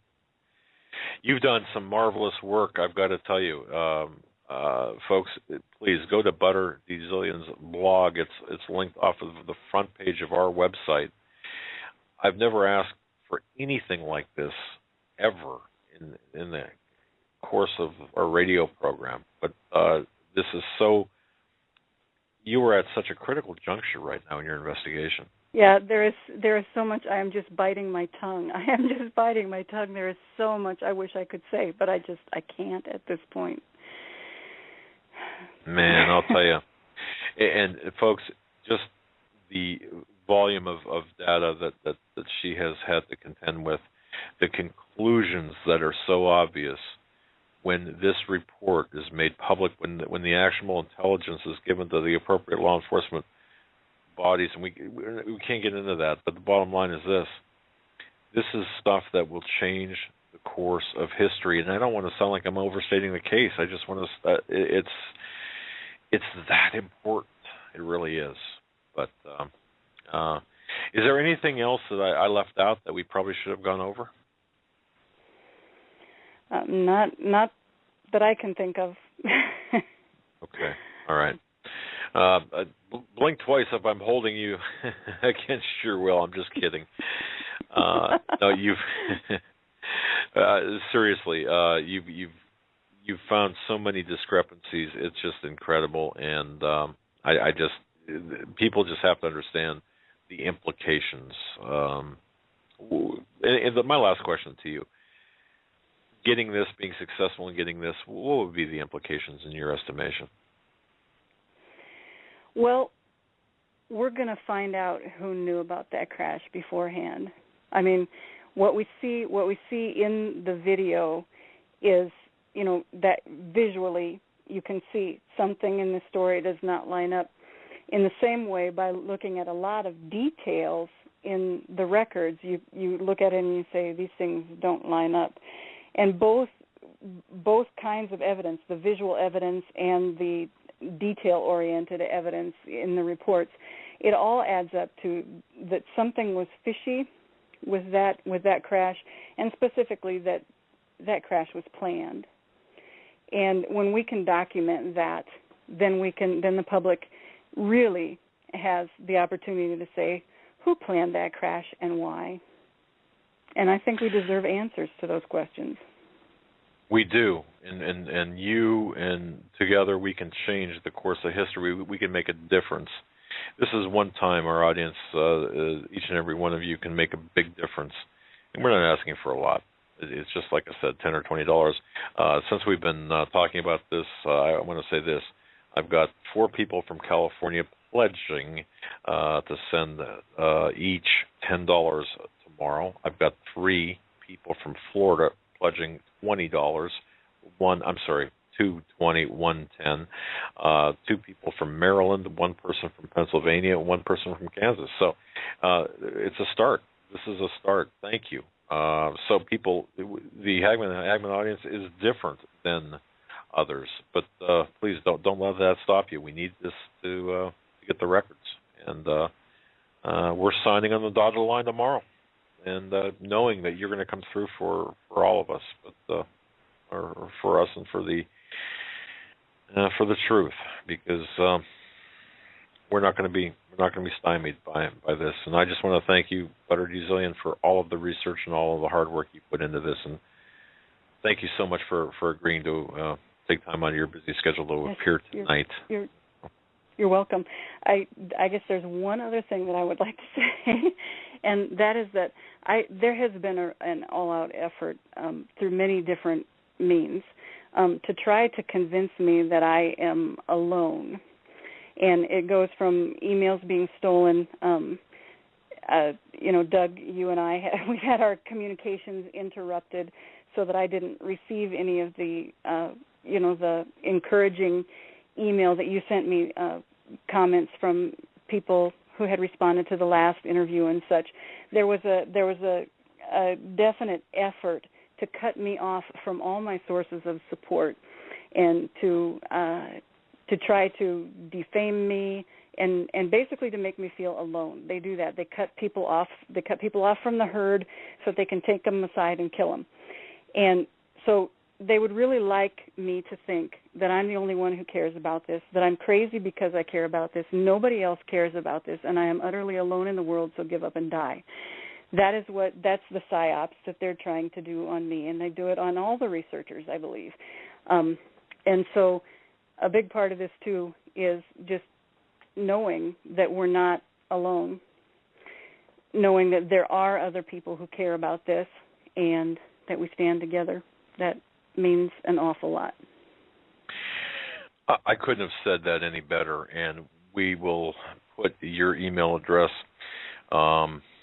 your public email address as well. I'm going to do a blurb on our website about this initiative, how important it is, kind of just in generalities, and include your email address. And folks, drop her a line. Let her know that her efforts are appreciated.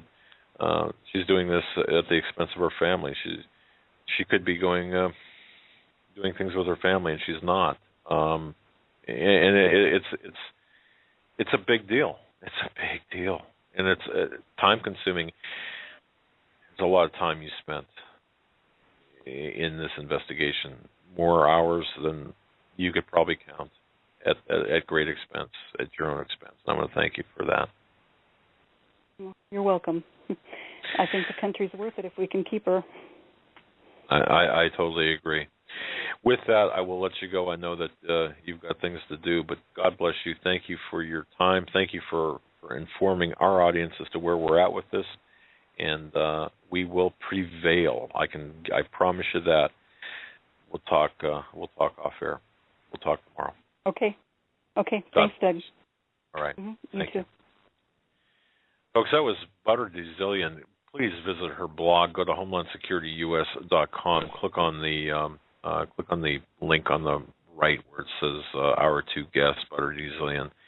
Check out the research she's done. If anyone, let me tell you something. If anyone, you talk about research done, so much research at the expense of her family, at the expense of, it's just the blood, the sweat, the tears. I mean, perhaps I'm overstating it by blood, but the hours that she has put in, and that collectively we've put in to get to the truth of this matter. This is where you can come through, and this is the first time I've ever done this on radio. I've asked for this kind of help, but it's not really the well, it's the money, but it's showing that there is public interest, that it's showing that there is no price for justice and for truth that shouldn't be met, that there is public interest, that we can ante up. We're willing to ante up. We're not just talkers. We're not just keyboard warriors. We're sending a message that we do care. We're sending a statement. We will win by the numbers. We will let them know. Everybody's just got to show up. This is something tangible you can do. So, again, the initiative is for the listeners to send $10 or $20. The more, the better. Again, not looking for big donors. Looking for the public interest, the numbers. Send them a message. And, of course, Hagmann Investigative Services Incorporated, that's the where to send it to or who to make it out to. Everything will be audited, up front, published. And once the evidence is in our hands collectively, I think you'll see exactly how important this is. I just want to thank you for listening. But this is, boy, I just wish I can get into I just wish, like her, I'm biting my tongue because it's right there, and it's the enormity of the lie, the collusion, the conspiracy. It's not a theory; it's a fact. I want to thank you all for your supportive emails, and of course, Butter Zillion for what she's doing. We're going to open the phone lines for the third and final hour coming up after the break. So give us a call at 661-244-9839. That's 661-244-9839. One piece of news here before we do go to break. The United States is holding massive nuclear weapon exercises to deter and detect strategic attacks just days after a Russian drill. And this says from Zero Hedge, last week, in what should have not been a surprise to anybody, but was a major shock due to its intensity and expansiveness, Russia held a simulated massive nuclear attack drill, coming in a time when the tensions over there are pretty high. Now you have U.S. and NATO forces conducting Exercise Global Lightning 14 from May 12th to the 14th in coordination with other combats. And it says services appropriated by U.S. government agencies to detect strategic attacks against the United States and its allies. Stratcom was quick to point out that the Exercise Global Lightning has been planned for more than a year and is based on a national scenario. It quickly added that the timing of the exercise was unrelated to the real-world events, but those who believe that Russia's massive nuclear drill was also unrelated to the world will fall for this particular embellishment. As Defense One observes, according to Mark Schneider, a former U.S. military Defense Department nuclear strategy official, told Washington Free Beacon that Russia's drill last week seemed aimed at sending a message of nuclear intimidation to the United States and NATO over Ukraine. He noted that Moscow typically stages its atomic exercises in the fall. And this is something that we need to keep our eye on, as we know the tensions and conflicts are continuing over there between Ukraine, the European Union, and Russia.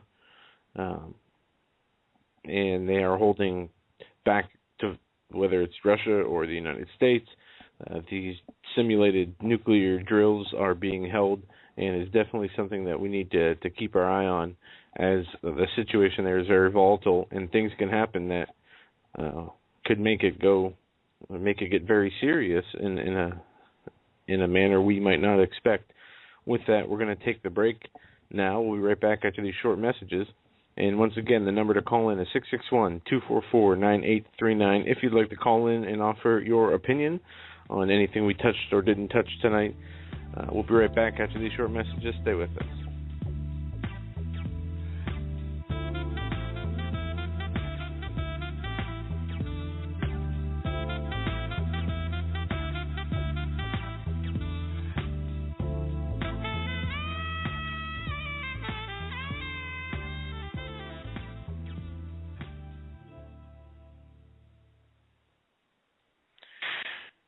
And there was silence in heaven for a half hour.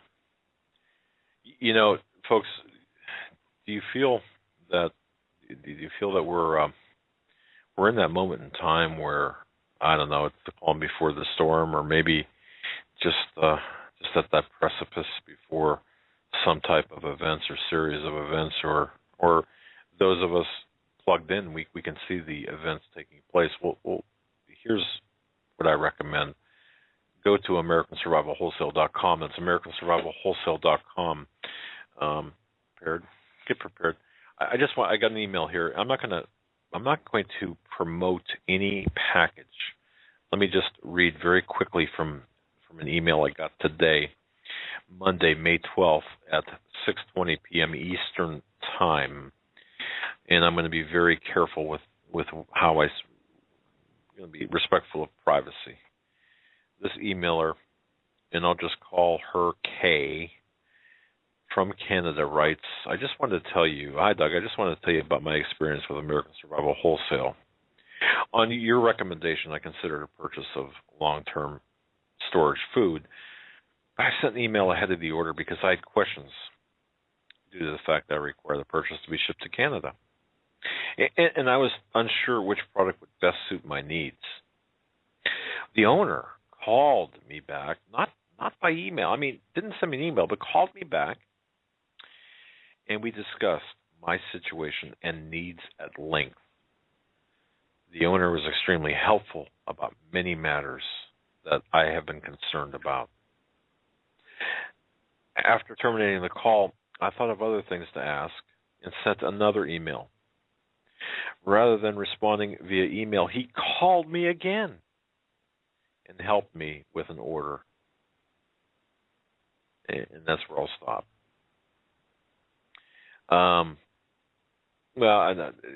She writes, I don't have a lot of money to make these kinds of preparations, to make these kind of purchases. And there doesn't seem to be much choice of product here where I live. Those vendors that I have questioned have been mostly curt and abrupt, leaving me with little or no. Hour this Monday edition of the Hagmann and Hagmann Report, where we're taking your phone calls, as we want to hear from you as to what is on your mind on any stories we covered, did not cover, and anything that's going on in the world as you see it. A note I just saw here that we talked about this a little bit last week, this satanic black mass that was going to be taking place at Harvard has been canceled due to public outcry against the grossness of this, and that is a good sign. But on News with Views, Paul McGuire has an excellent article up, Satanic Black Mass at Harvard and Satanic Monument in Oklahoma. He'll be a guest later on this week on Thursday. Tomorrow we have Stan Deo. Wednesday we have Doc Marquis. Thursday we have Paul McGuire.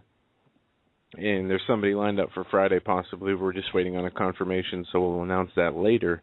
But once again, News with Views, Paul McGuire's article, Satanic Black Mass at Harvard, Satanic Monument in Oklahoma. Check that out, as it is a very good read. With that, I got to wait a minute before we go to the calls. I got a quiz for the listening audience. Who said this? The budget should be balanced. The treasury should be refilled.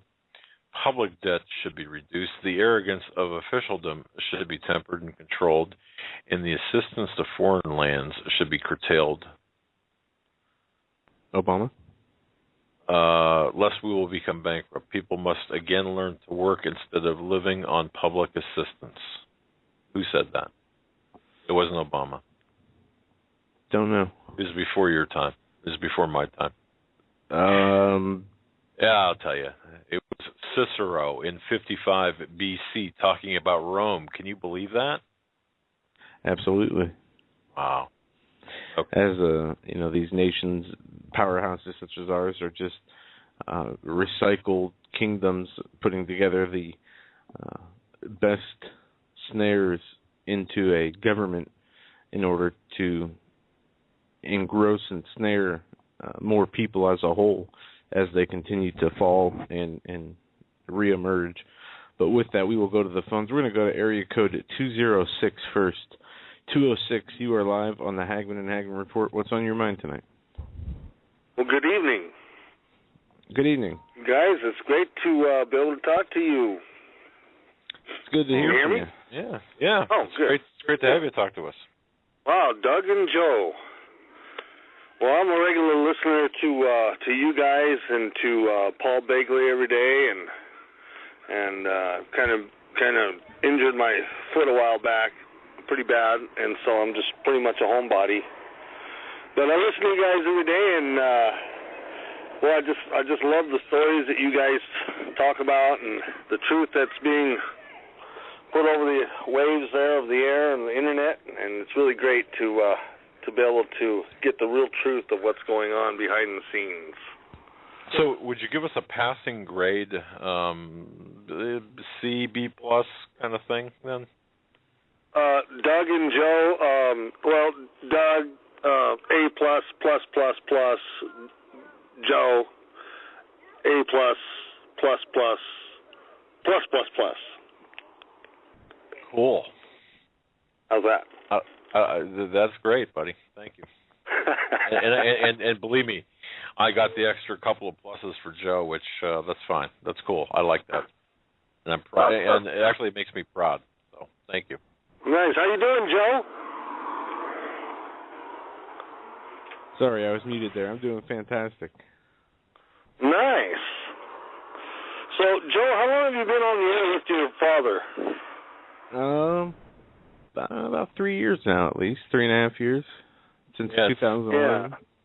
About 3 years. Yeah. I think I've kind of seen your style of broadcasting mature since you first came on the air. I remember when you first came on that you were pretty much laid back, and I think maybe you were just taking a lot of stuff in at that time. Am I correct? Yeah, as this was very new to me, just kind of going with the flow, learning how things worked, and the best way to, articulate things over the air, and at the same time knowing to talk, and then knowing when to shut up. And just one more curiosity I have about you, Joe. How was it that what age were you when you became knowledgeable or aware that something wasn't right within government or world policies or affairs? Oh, I'd say 2006, 2007. So that would make you how old at the time? 30? No, 28? No, 26. I'm 31. I just turned 31 7 years ago. So, okay. 25. Yeah. Look how great my math is. And what was it you began to notice first that got your curiosity going? Well, 9/11 and the inconsistencies there. And then doing research led me to a lot of governmental corruption and led me back to the Bible. And then from there, that's what I've been doing ever since. Hey, did you ever see those close-ups on there's a YouTube video that talks about further investigation? It was another documentary after the Alex+Jones stuff came out. I think there was another one on YouTube that showed where the towers looked like they were actually disintegrating as they fell over. Did you see that when they did the close-ups? Oh, yeah. We've done shows with Richard Gage from Architects and Engineers for 9/11 Truth to Judy Wood. I think her. Were they using space weapons? Were they using space weapons? That's what Judy Wood concluded, but to me, they did something to whether it was whatever weapons they used were something I believe that we do not understand or do not know and are not available to the public, but buildings and cement and planes do not all disintegrate. At the same time, you have terrorist passports flying out of pockets into the streets to be found by NYPD. You look at Building 7, which had a few small fires.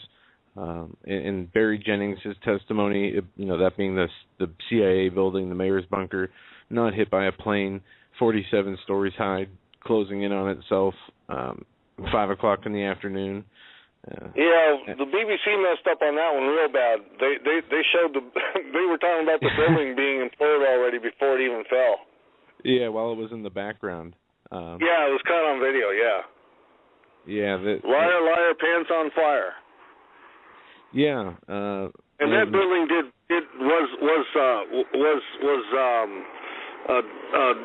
demolitioned. You know, it had to have been. I mean, there's no way that it could have fallen, 47 stories into its own footprint. We have the first building here in Seattle that was built was a 50-story bank building, so that's only 3 more stories taller. And that one in New York, that 47-story building, you're right, it only had a few small fires on it. There was nothing wrong with it. Yeah, there's, like I said, Barry Jennings, who subsequently passed away, and there was another gentleman who was with him inside the building 7 in the middle of the day as it was having explosions, and they said they were trying to, get down the stairs, and the stairwells were collapsing from the explosions, 5 hours before the building collapsed. And right. And it's just crazy. That was one of that building 7 and the Pentagon were the 2 huge inconsistencies and holes that really made me start digging deep into that to find out the truth. Yeah, and now we're finding out that just so many more things are happening and being covered over and lied about, and I don't even watch TV news. I haven't watched it. It just makes me sick to my stomach to have to watch it. Even the local news, I don't watch that. I don't listen to it on the radio. I get my news strictly off of alternative news media sources. Yeah, the mainstream media, there's a story today how much CNN has been failing, and for the first time ever, or in the recent TV age, under 250,000 viewers, they say, which is some huge paradigm switch from how it was 10 years ago. And it's astonishing that most people are flocking to the alternative media, but sadly, there are many alternative media people who are just disinformation people and people causing division. But it is better to seek the truth for yourself and to get away from that mainstream, collective, I guess, brainchild that you see there. Yeah, that's exactly right, because it's just constant brainwashing of non-truth and innuendo and just, I don't know, just stuff to distract, I guess, is the best I can say about it. I mean, they don't even talk about the real events of things that are going on. I mean, it's just mostly just filler junk. Absolutely. Anything else on your mind? No, I'm gonna let you go talk to someone else. I'm just very excited to be a first-time caller, and just I'm listening to you here from Tukwila, Seattle, Washington. We'll take care of that. We're enjoying a beautiful day of weather up here. Yes. Well, it's the weather in our part of the country was nice today as well. We had a little bit of rain, but finally some warmer temperatures. Take care of that foot.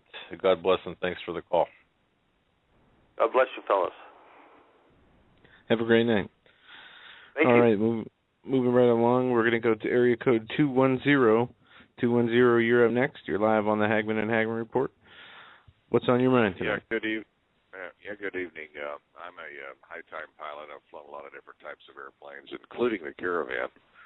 And it occurs to me that there are several ways to stop the power of that particular Pratt & Whitney engine. I'm just wondering if a couple of things. Number one, has anybody interviewed the pilot of the airplane with exactly what conditions he reported? Number two, are there any security video cameras that were pointed towards the incident from the airport or residences or properties? Because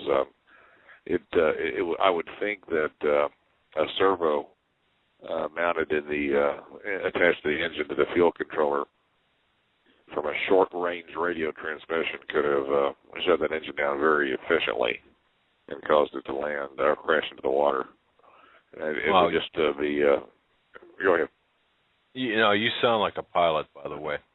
You sound like a pilot should sound like over the loudspeakers saying, thank you for flying with us. But let me address number two. Yes. And that's about security, other footage, yes. And that's good. that treads into what we're trying to get. Yeah. It kind of overlaps into that. Now, the first part is... I'm sorry, go ahead.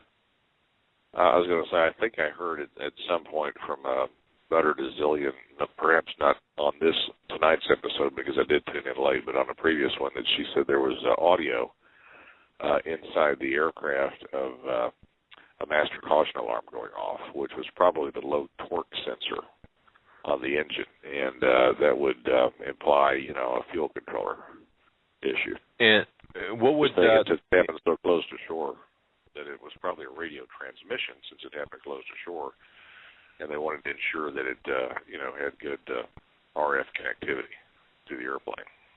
Oh, so, okay, so a deliberate, you're saying a deliberate device attached. Is that what you're saying, perhaps? Absolutely. That's what I'm surmising, yeah. And okay. Which brings up the next question. The third question is, has there been a recovery effort to get the engine and do an engine teardown report? Because that will, tell a lot of things about what happened to that power plant. There are they're conflicting incredibly reports reliable about that. power plants. Yeah. They're not locating correct?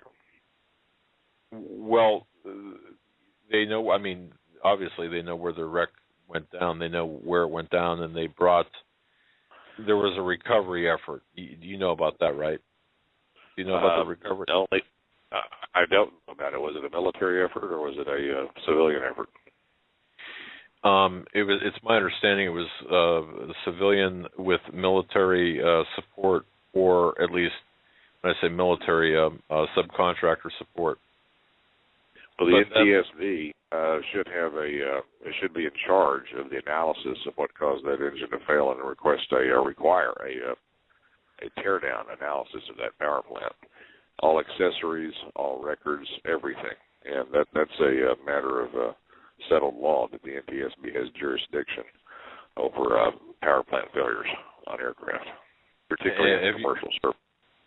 Have you seen the NTSB report that was posted online? I have not. No, I have not read it. All right. I've not seen it. What does it say? Nothing. And I'm being very serious. They didn't even respond to the scene. There was no on-site investigation by the NTSB. Now that's highly suspect because an engine failure is a mandatory report, particularly in 121 carrier operations, which this was. I don't think it was Part 135. I think it was air carrier. And that's absolutely mandatory. In your experience, how solid are these planes and the plane engines in this particular model? Extreme. Well, those are Pratt & Whitney engines. In fact, the decal that goes on the engine it says reliable engines, and that's what it's a Canadian-built power plant, but it's absolutely, utterly reliable. And of course, they can fail. There's various failure modes, but they are extremely reliable power plants.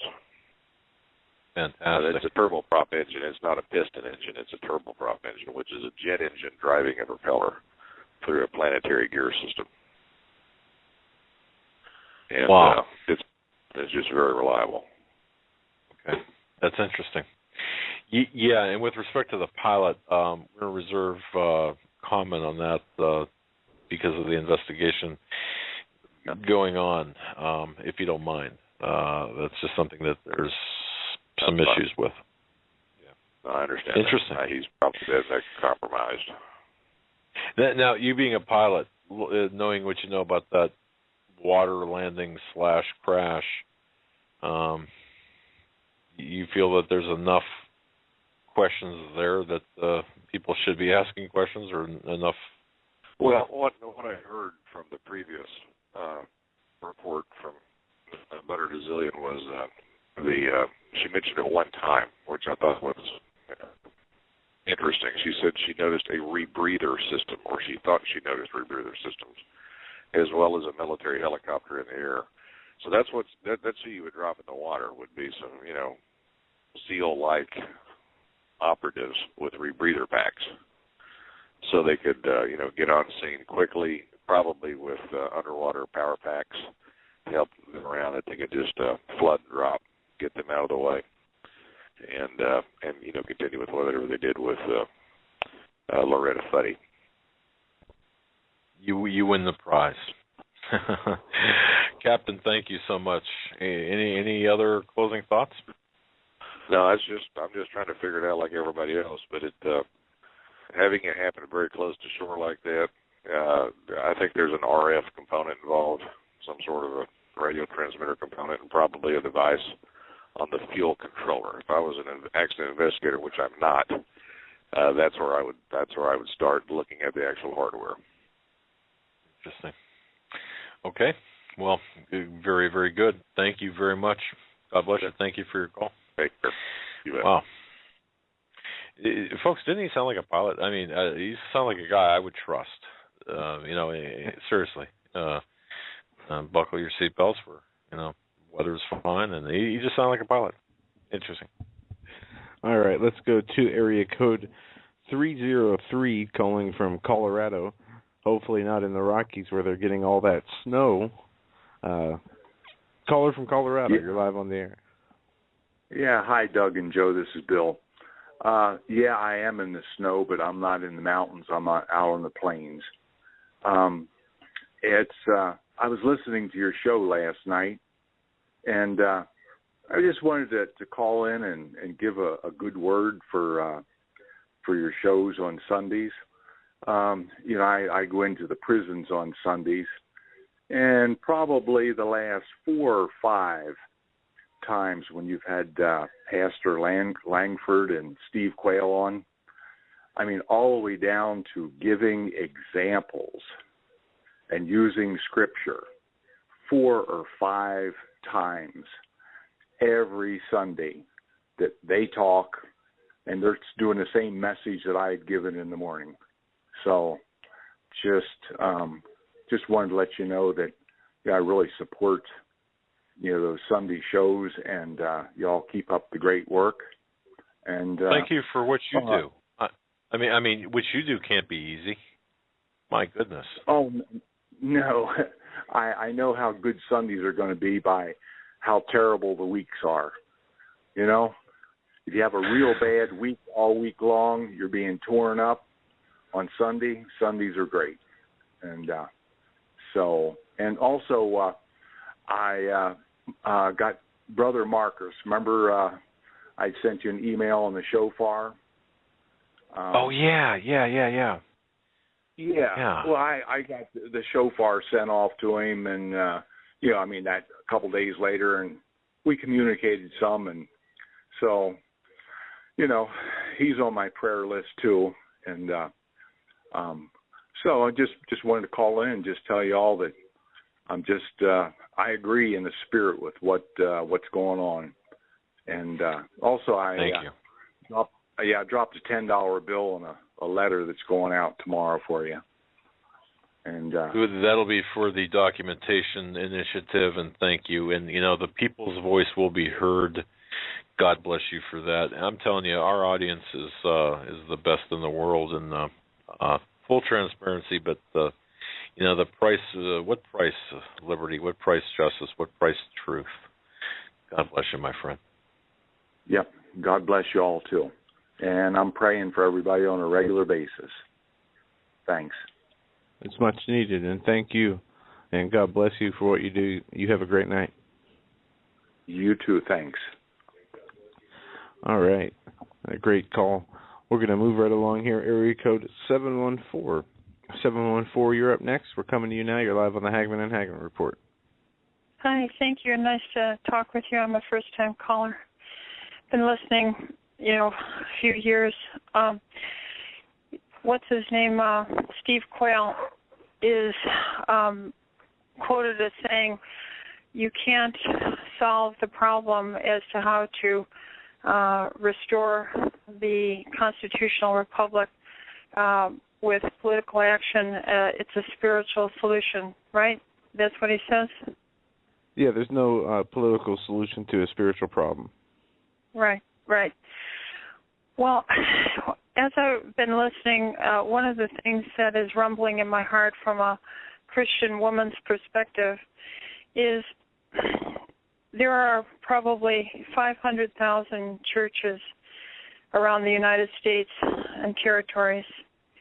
And if there's 500,000 churches and there's 2 men, in each of these areas, if these men would go to the churches, go in their church, attend church, and hold the pastor, preacher accountable for preaching against sin wherever it's at.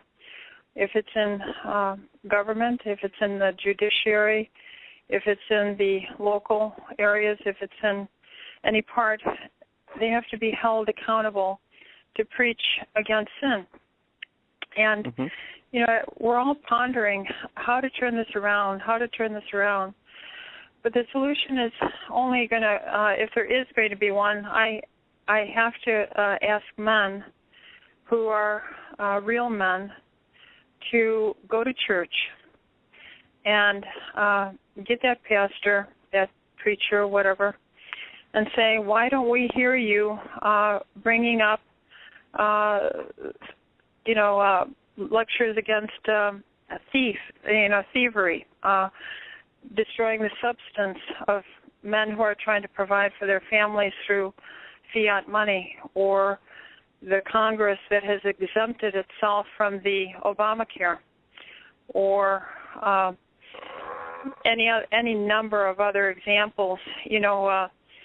Obama's wife was put up on a picture saying, bring our girls back, and then on Alex+Jones, one of his writers had a picture, bring the drones back, that have killed hundreds, if not thousands of children. I mean, murder is wrong. The preachers, if they're not at the pulpit preaching against sin, then the nation's going to fall.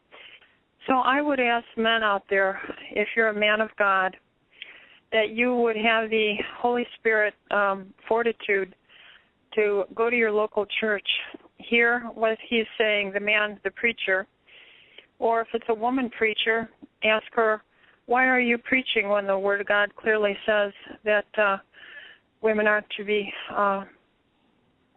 preaching in the pulpits, Why don't we have men? It'd be so easy. In a week, in 3 weeks, in 1 month, we could have hundreds of thousands of churches where men are confronting the men at the pulpit and holding them accountable.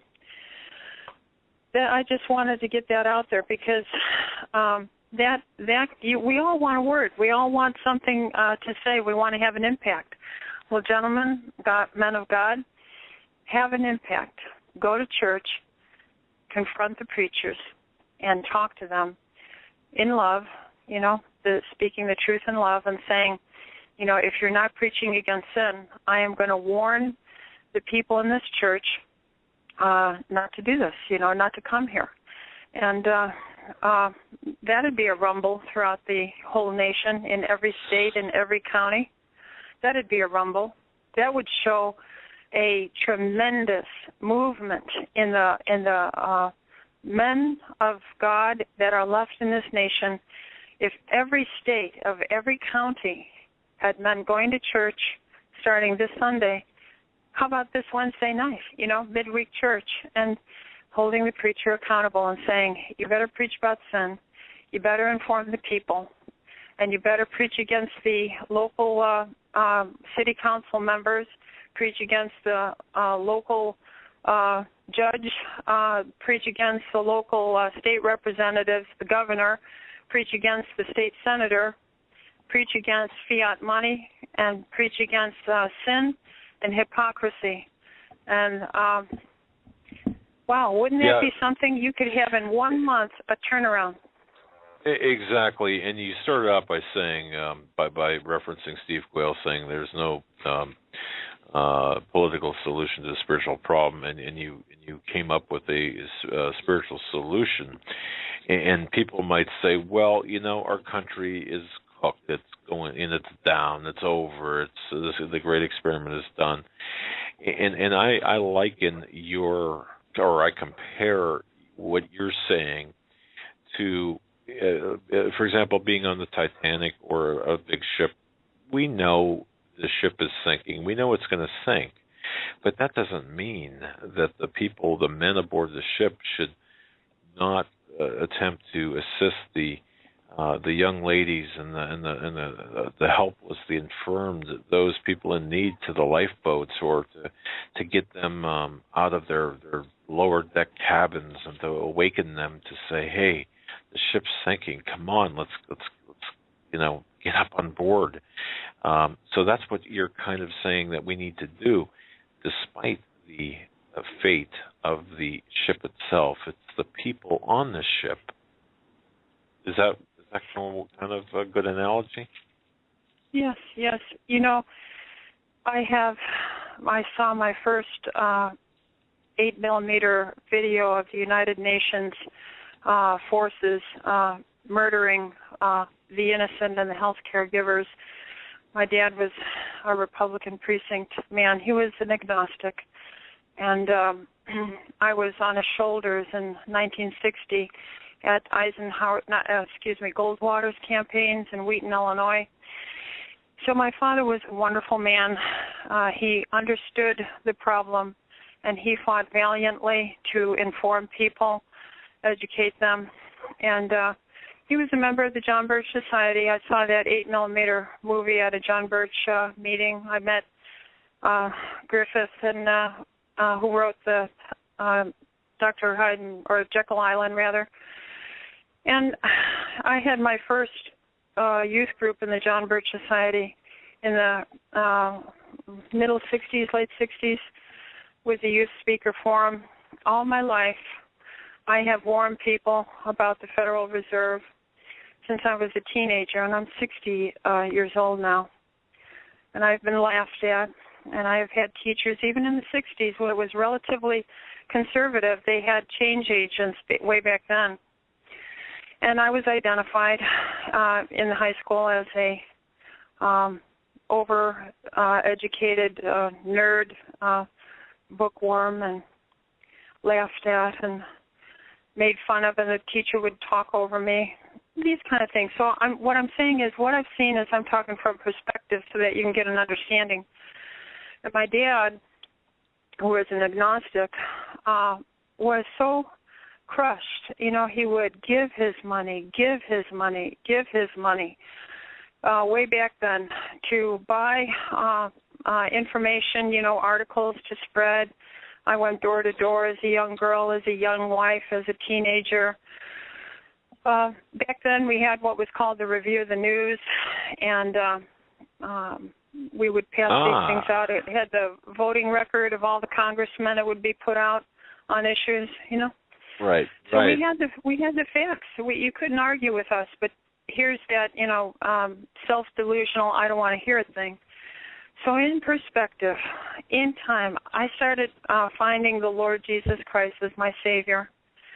And I talked to my dad, and I said, Dad, even our forefathers, because he made us read the Federalist Papers and so forth, I said, even our forefathers had written down that unless you have a moral people, this Constitution of the Republic is written for a morally self-disciplined people. So I told my dad, and he's in heaven now because he became a Christian later in life, and he said, you're right. We didn't raise people to be morally led by the Holy Spirit, and it's all a spiritual solution. This Constitution was written for a moral people, a self-disciplined people. So to men, I say, please go to church. Please hold these pastors, these preachers accountable in love. Educate them and say, you must do this, or you are clearly a hireling preacher. You're more interested in your 401k, your retirement, your parsonage, or whatever there. But we have a country that's falling apart. We have abortions going on. And I don't hear you preach against sin. I hear you preach little 10 steps to be a successful Christian sermon kind of thing, and you don't use scriptures. Do this, men. Go to every church in every community and hold them accountable week after each sermon. And we can do that. Thank you. Yes, that's something they can do. Yes, and everyone can do that. And we need to hold ourselves accountable. We need to hold those around us accountable to preach the word as it must be preached. And God bless you. Well, I want to thank you so much for your call. What a great call. God bless you. God bless you. All right. And thanks. God bless America. If there's anything to bless, like was said, is there anything left to bless? With so much moral decline and abortions and lies and not being able to refer to Deuteronomy 23:13, that it's an abhorrence to God for him to see a man to lie with a man. Yeah. So you have to say, if you're going to say God bless America, what is left to bless? So men, go and reclaim what we can call blessed. Okay. Thank you so much, Amen. Doug and Joe. God bless. God bless. All right. Take Bye-bye. care. Yep, indeed. We need to be proactive. It's like I said before. Just reminding people about the initiative. It's a numbers game. We're not looking for 2 donors or 1,000 apiece, or 1 for 2,000 or 10 or We're looking for the numbers to show that there's public interest and that people are taught. That we just don't talk. We're different. We act, and that's what we need to send, that message that we are doers, whether it be, as this woman said, regardless of the issue. We're different. We do care. Yeah, absolutely. And what she said about the church, I had several conversations with a few guests that off air that we talked about this, that we need to go into the churches and try to get the message out there and hold these preachers accountable and through meekness and kindness, offer correction. And if they don't listen from there, then that is on them. But if we do not do our job as far as warning them, then that could be on us. So before we write off, any churches, we need to make sure that we do our part in warning them, in showing them what is going on. And then from there, if they choose to listen or they not, that is on them. But we have to do our part. Moving along here, area code 360. We're going to come to you, and you're live on the Hagmann and Hagmann Report. Hey, Doug and Joe. How are you tonight? Very well, thanks. What's up? Okay. Well, just to respond to that young lady that just called, I too am not a fatalist. I think we have to be proactive, but I'm just going to tell her that there's a lot of us that have done that, and what happens is you're asked to leave the church. And we've gone to many different churches, and my church today is the Hagmanns and Pastor Langford and Steve Quayle. Even though he's rough around the edges, the man is a godly man, and he speaks the truth. And granted, the truth is offensive. We're to be doers and not just hearers of the word. But when you go into these churches, you have to realize that they are hirelings.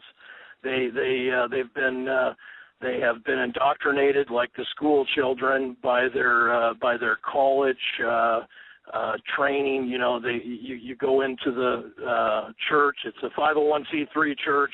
They'll tell you what you want to hear, maybe up to a year. Hey, we're going to look into it. Hey, we'll get back to you. It goes on and on and on. And nothing ever changes. Every second message is on tithing. They're getting bigger houses and driving nicer cars.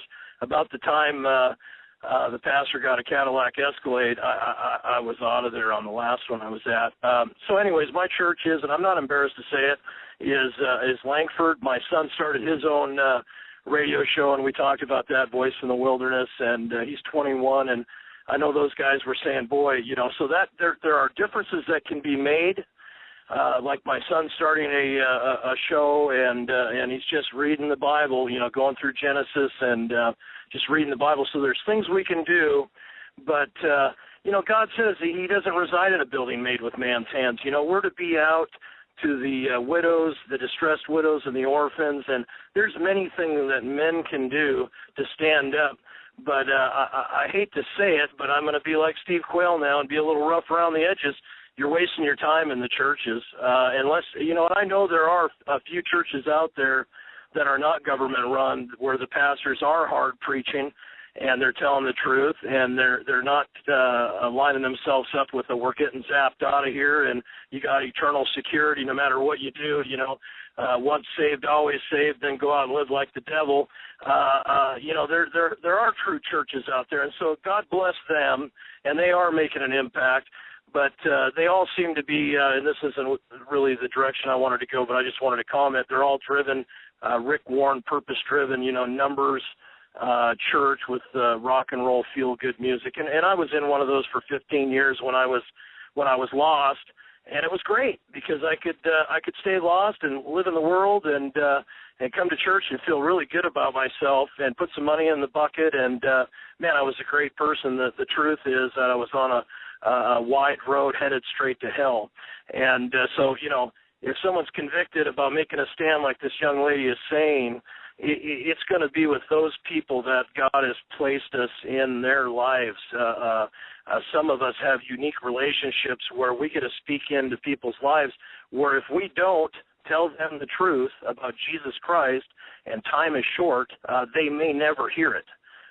But moving on to moreover to a point that I called for tonight is, boy, I'm 100% behind Fuddy and what she's doing, and there's been some other women guests that have called in, and for us single men that are out here, just trying to be godly men, it's tough. But they're not alone, and they need to know they're not alone. There's many people that support you through prayers, and I'm just learning how to fast. It's pretty difficult for me dying to this flesh, but I think that's where Langford again is a good person to listen to. I talked to my pastor when I was in church about that, and they don't even believe in that. So anything that costs and goes against the, you can go to them with scripture. It doesn't matter. They're just it takes a spiritual man to get spiritual things, and just because you're wearing the nicest suit in the building doesn't mean that I'd rather rub elbows with the dirty, rotten, lost scoundrels than I would a hireling, but because they're real and they're honest and they're not lukewarm.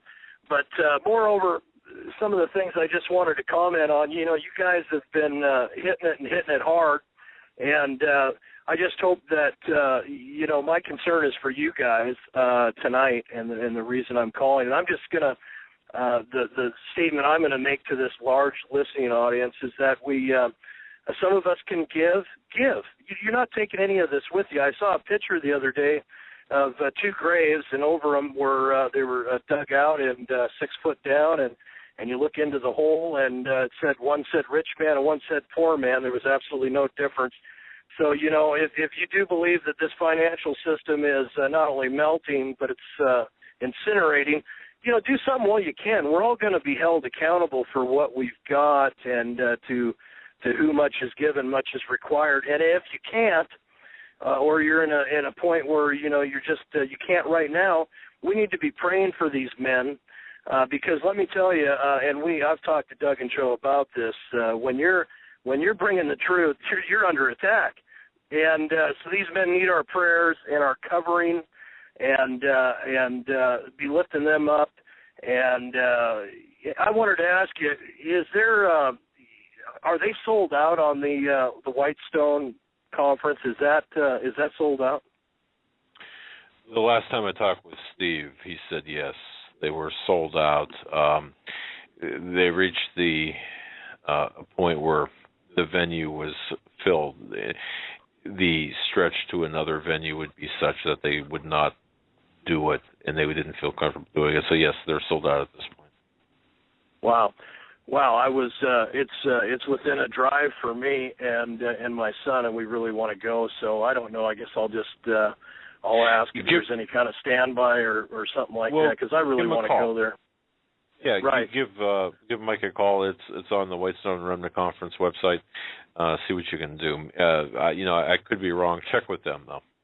Okay. Yeah, you never know. I mean, get on a wait. If somebody backs out or changes their mind. If I'm one of these guys, everything happens for a reason. So if it's meant to be, it'll happen. We didn't have the money earlier on to go, so now we're just starting to. The grass is growing and we're working, and so praise be to God. Thanks for the seasons. But we are.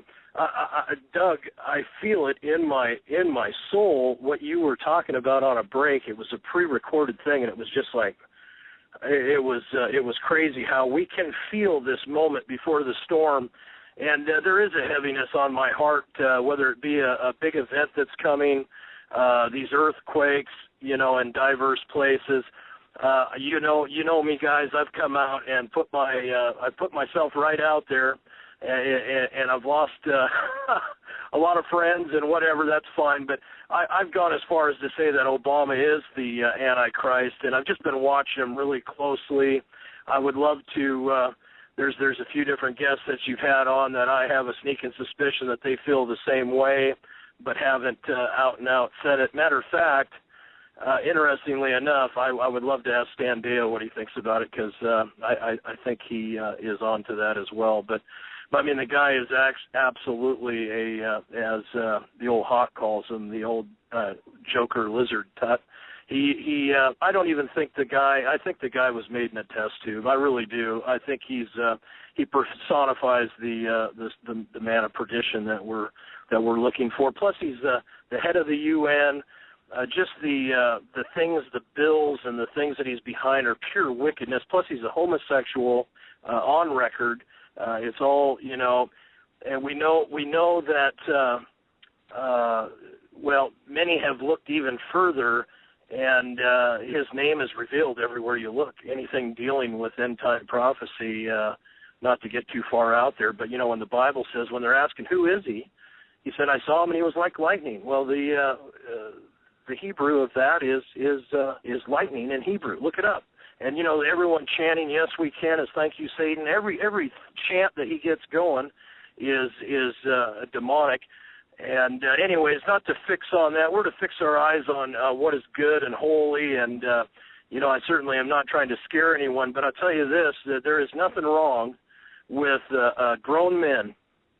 And if I do get to this conference, I would be thrilled if I could be with men like you that would humble themselves before the Lord, and regardless if these churches are apostate, that we could still get on our knees. We can still get on our knees and pray together. I'm not embarrassed of Jesus Christ. I'm not. And I think that'd be a wonderful thing, not for a showmanship, but I just have a feeling we're like-minded, and I know your guys' heart from listening to you night after night that, those are things we can do. And prayer does change things. Amen. And there are many people that are yoked with you in this fight, and it's it's not for the faint of heart. I mean, I'm telling people the truth and directing them and pointing them to Jesus Christ. But a lot of us are in dire financial with this. And if you're willing to compromise, there's a lot of people still doing really well. If you don't want to compromise, it's tough times out there. But the Lord still blesses. I prayed and prayed and prayed for this contract we used to have 4 years ago, and the guy that runs the show is not a Christian. He had to lie to actually get rid of us because we had a perfect safety record. But the Lord will even make our enemies get along with us. Amen.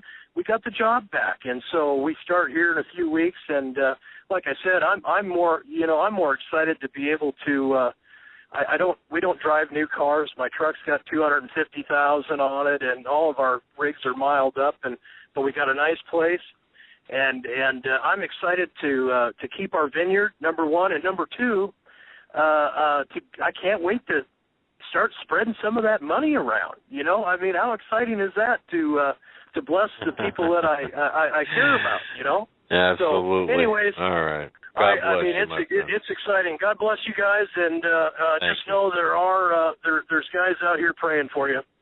All right, brother. Thanks so much for your call. And your territory. God bless. Bye. Take care. Yeah, talk about mileage on cars. I'm sure you folks out there, my wife and I, between both of our cars, we've got, let's see, I don't know, maybe 290,000 miles on collector, you know, in total. I've had the same car for 10 years, and so, hey, that's I like it. You know what? Yeah, that's you know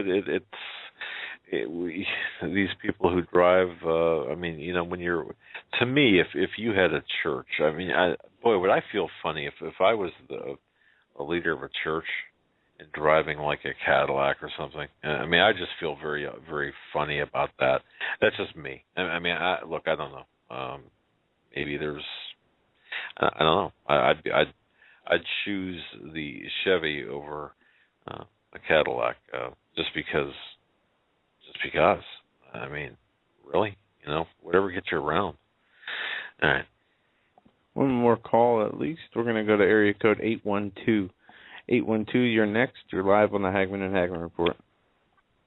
Hey, I have a question. Have you guys ever talked about the Constitution-free zone around our board? You're talking about the 200-mile inland constitutional free zone, right?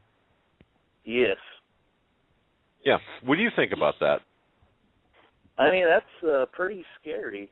You know, I mean, that guy that one of your first callers was from Seattle, Washington. He's like in basically no man's land, I guess you could call it. That's kind of scary. You know, there should be no speck of dirt, no bit of sand, no bit of foliage that should be a Constitution-free zone within the United States of America. And to have otherwise is totally antithetical to the Constitution of the United States. And you know, it's something that is you know, on the shoulders, on the backs, on the it's on the hands of both political parties and all elected officials and everybody in Washington. Yes. Man. Yeah. And Hawaii is basically nothing. You know, I mean, all their islands are. Hey, if they want to go protest, they're going to have to go to international waters, apparently. Anything else, caller?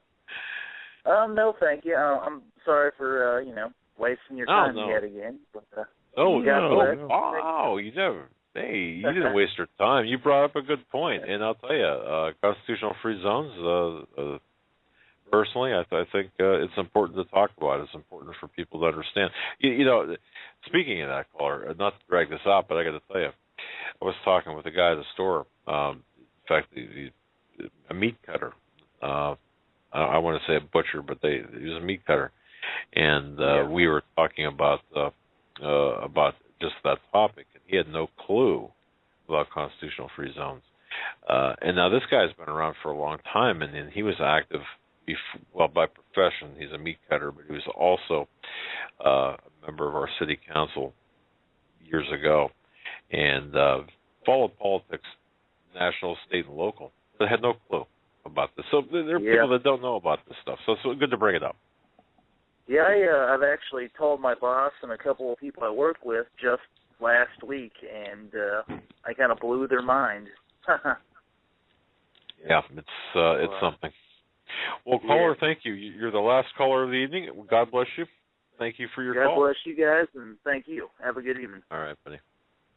And I'll tell you, this program went very quickly, very rapidly. Just to recap, folks, we are going after the records of the Hawaii Department of Health as well as other records. We ask that, and this is something I was talking to our intelligence insider about before, and he said, you've got a much different audience, and he said, God is as serious as